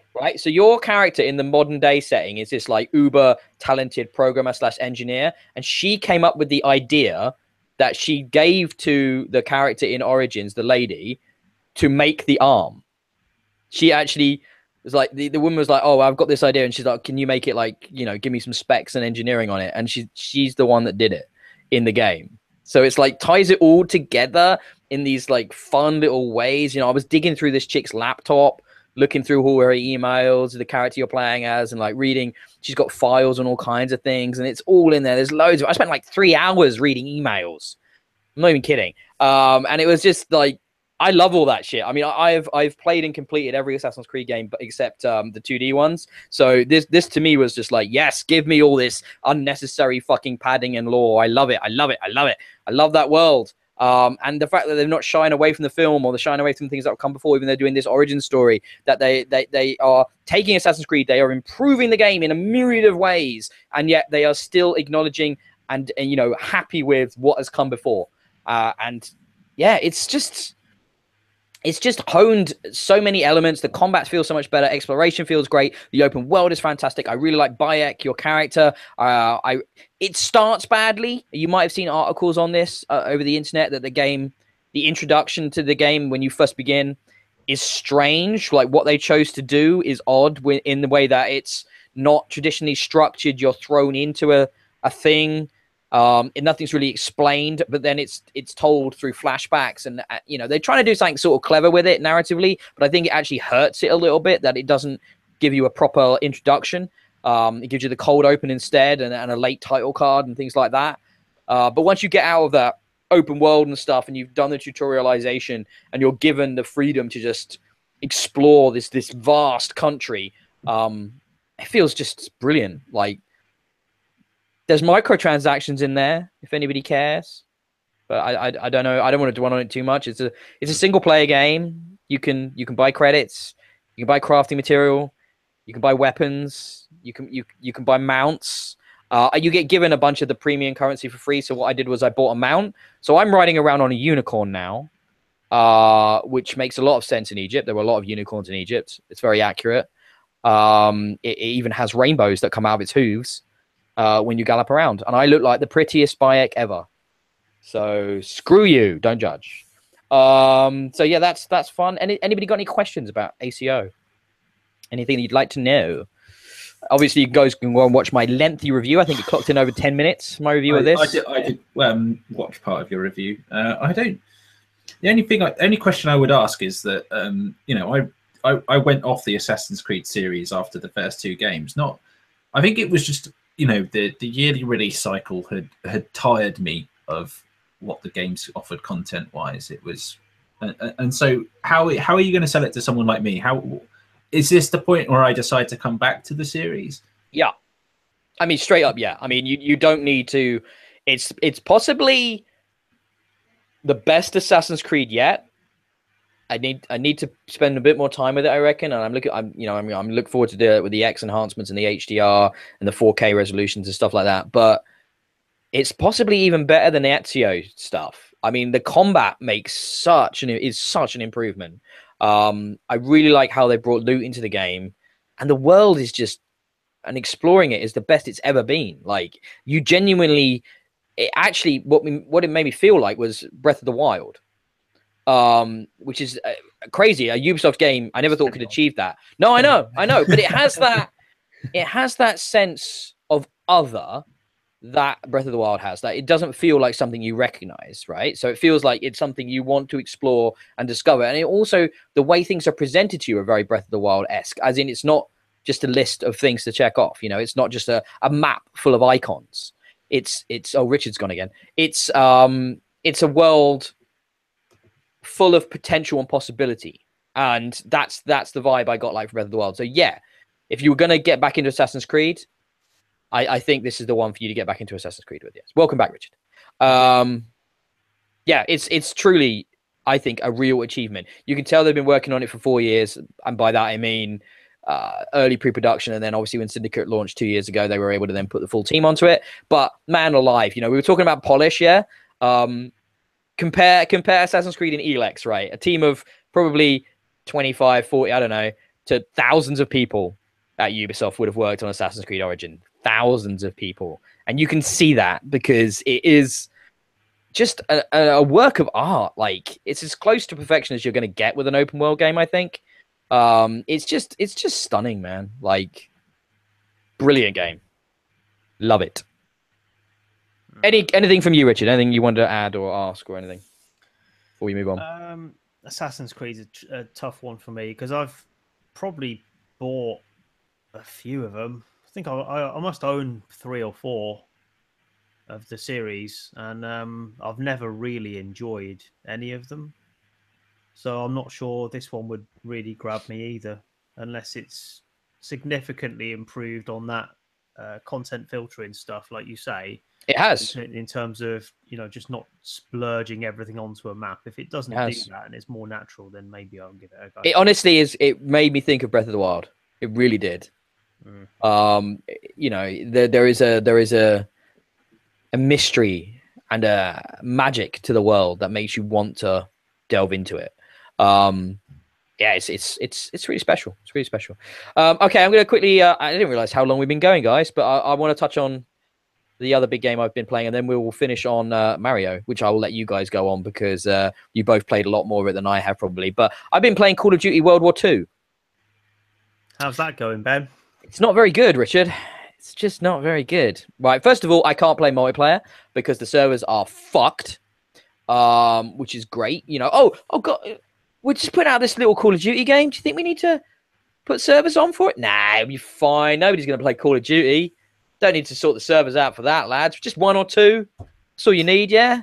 Fucked. I mean, I was able to get 1 game, and then it kicked me out, and the progress I made in that game was lost, and they are just an unstable shitstorm right now. So don't even try to play multiplayer in that yet. Is it more popular than they expected, then, do you think? I don't know. It's just fucked. I don't know what it is. I imagine a lot of people are going back to it that maybe have dropped off because of the setting. Yeah. But let me just point out, not worth doing, guys. It's just not that good. It really isn't. I mean, it looks old, first of all. So starts off Normandy landing, of course, because how else can you start a World War II game? It's not like we've done that 400 times already. But anyway, Normandy landing. So I hunkered down behind some cover, and I had a look around. And I was looking at the explosions and the ragdolls and the character models, and it just looks like the visually fidelity is this generation. But character modeling, particle effects, all of that looks last gen. It just looks dated. It doesn't look great. I'm wondering if there'll be enhancements on the X. I know it's one of the games that's ready to do that. But yeah, everything else just looks a bit bad. It suffers from constant frame rate issues and stuttering on the Xbox One. Real obvious frame dropping that happens quite regularly in the campaign. And the campaign itself is unimaginative. You're going A to B, you're killing Nazis, which is great. I'm enjoying that right now, don't get me wrong. But the stuff you're doing, the objectives you're doing, take out the Nazis around the flat cannon so you can get on the flat cannon and shoot the fighters that are strafing your tanks. Yeah, I've done it a million times before, guys. Like, storm the bunkers and grab the flamethrower and kill the dudes in the bunkers with the flamethrower. Yep, done that one before, but cool, cheers. Be someone else and drive a tank through the streets of Paris and kill people. Yep, tick that one off. Done that one too. None of it feels original. The cutscenes look good and the performances in those are good. However, when it switches to in-game storytelling, you struggle to work out which character is which because the facial faces just look bad. And the voice acting is all quite samey and nondescript. The guy in it, the bad guy sergeant you're following is the military guy from the Transformers films. So, he's a really good actor. Nearly as good as Mark Wahlberg, but not quite. So it's just like, nobody's really standing out. And it's not, I mean, I know Kevin Spacey's getting a bad rap at the minute, but he was really good in Advanced Warfare. And that really helped, as your villain character to have it be Kevin Spacey. Even Kit Harington in Infinity Warfare was Infinity War. Infinite War. Infinite War. Even Kit Harington was pretty good in that. But like this guy is just like whatever. Everything's just very whatever, and it's not exciting. I even had to go on zombies mode, and it was just like, why do people get excited about this? Wave-based fucking zombie co-op. There's like dedicated games for this now. Killing Floor 2 does this better than Zombies is done in Call of Duty now. So just play that if that's what you want. I don't get it, guys. I want to put some more time into multiplayer.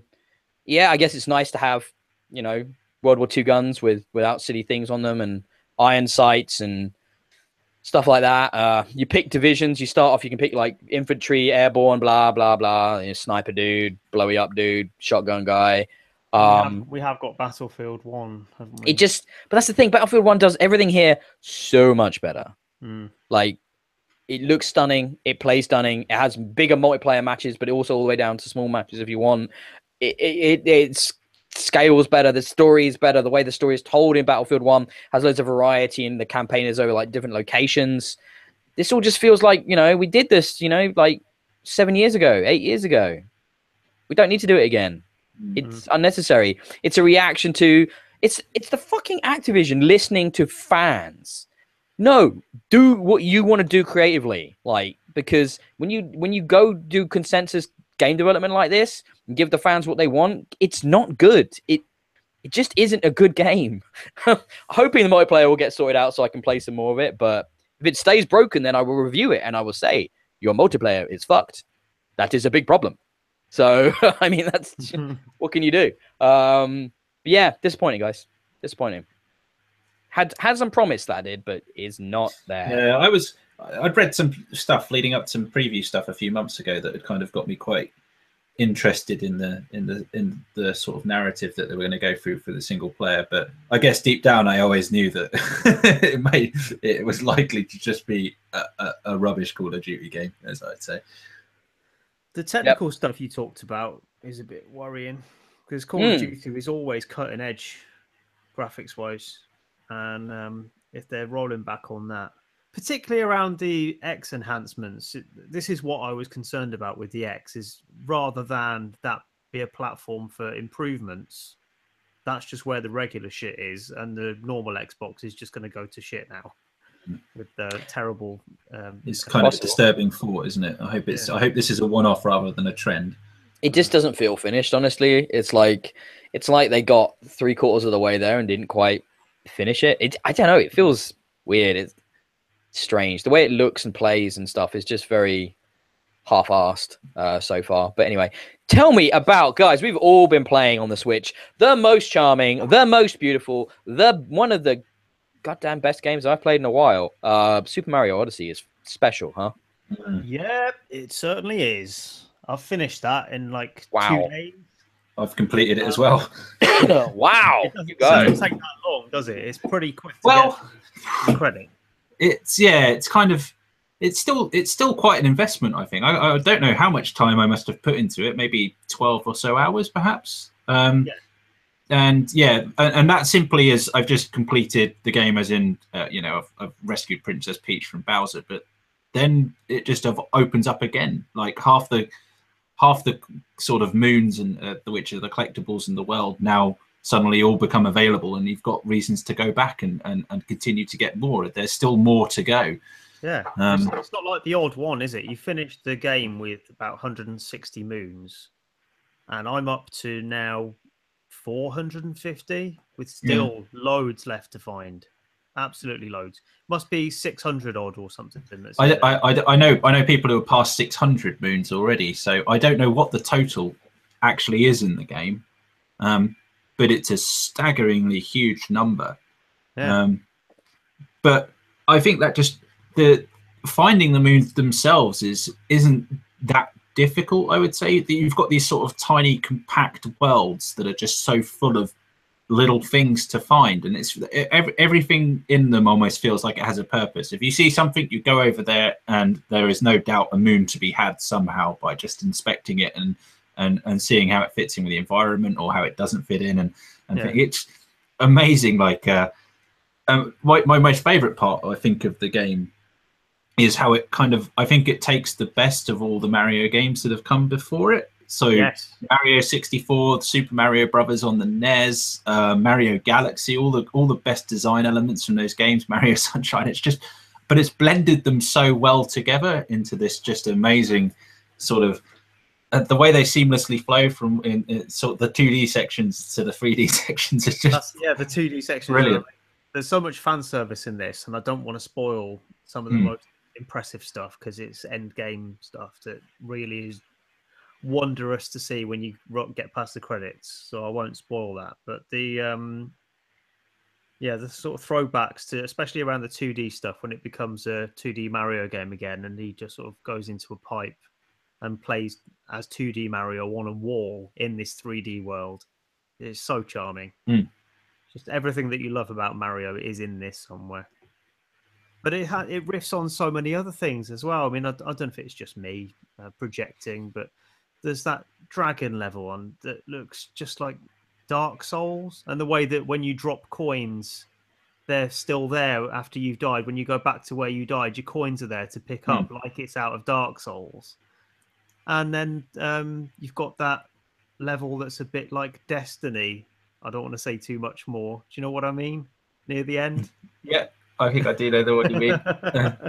Yeah, there's just cheeky little nods to contemporary games, but still being this classic Mario experience. It's good. Well, telling me stuff like that, I've got to push on, haven't I? I'm right at the beginning. Yeah. But it's at the same time, I've been playing it on my lunch breaks and literally turning the Switch on for maybe 20 minutes at a time and collecting like between 5 and 10 moons. It's very quickly rewarding, and it just works so well to quickly turn on, jump in, play, and turn off again. That's yeah, it looks amazing as well. It's so polished. I haven't come across a single flaw in that game playing it. It's beautiful. Awesome. I'm definitely gonna put some more time into that at some point. It might be the game I hit hard over like December and stuff and Christmas.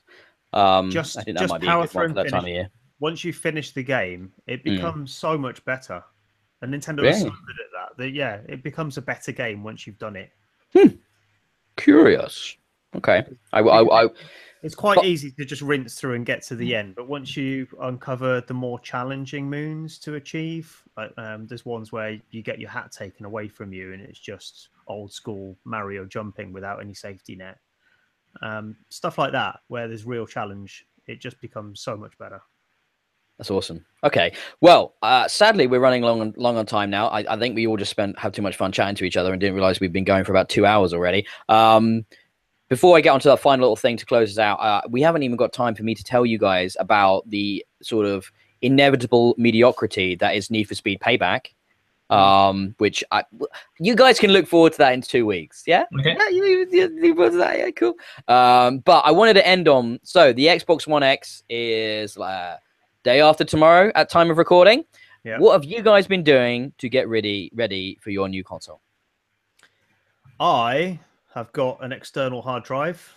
I've been installing all of my 4K updates onto that, so I am ready to go. Also got my 4K TV yesterday. So exciting. I'm primed for it arriving on Tuesday. Where's yours coming from? Amazon? Game. Oh, wow. Gutsy move there. The amount of times they've screwed me on delivery, but yeah, good luck with you there, sir. More power to you. What about you, Joel? What have you been doing? Oh, I'm in conflict. Well, what have I been doing to prepare for the X? I went out and bought a new 4K TV yesterday. That's his second 4K TV, people. That's the second 4K TV. That's my second one. I thought the challenge I have is that my time on the 4K TV downstairs is a bit limited sometimes because I don't like kicking the wife off it all the time because she likes to watch TV programs and things. So I feel a bit guilty about that. So my solution was, rather than swap the TVs around, I thought, no, I'll just upgrade the one in my man cave. So I went out and bought a new TV yesterday. I've got the hard drive. I've already got external discs, so they're all ready. So I just haven't downloaded anything at the 4K packs yet. My biggest dilemma is I've got the One X launching on the 7th, and the DLC for Horizon Zero Dawn launches on the same day. And I'm sort of thinking I might actually just go and dip into the Horizon Zero Dawn DLC and get that out of the way first before I'll no doubt plug the X in and have a look at it. But yeah, we're in this time period where there's just so much that happens. Like last Friday was crazy because you had Mario Odyssey, you had Wolfenstein, and the Stranger Things launched. And I'm quite impressed that in a week I've managed to get through all 3 of them. So, and Assassin's Creed as well. I tried to do all 4 of those things at once. Yeah. So it's such a period of conflict, deciding, torn between so many things I want to do and try. So. And where are you getting your One X from? Amazon, I think. Yeah. You've got Amazon. Oh, it's interesting. We've got 3 different methods here. So yeah, I've got my hard drive full of, I think about 25 enhanced games ready to go, which I'll be able to plug straight into my X. And guess what, guys? For the first time, the best part of a decade, I am going to go and do a midnight launch.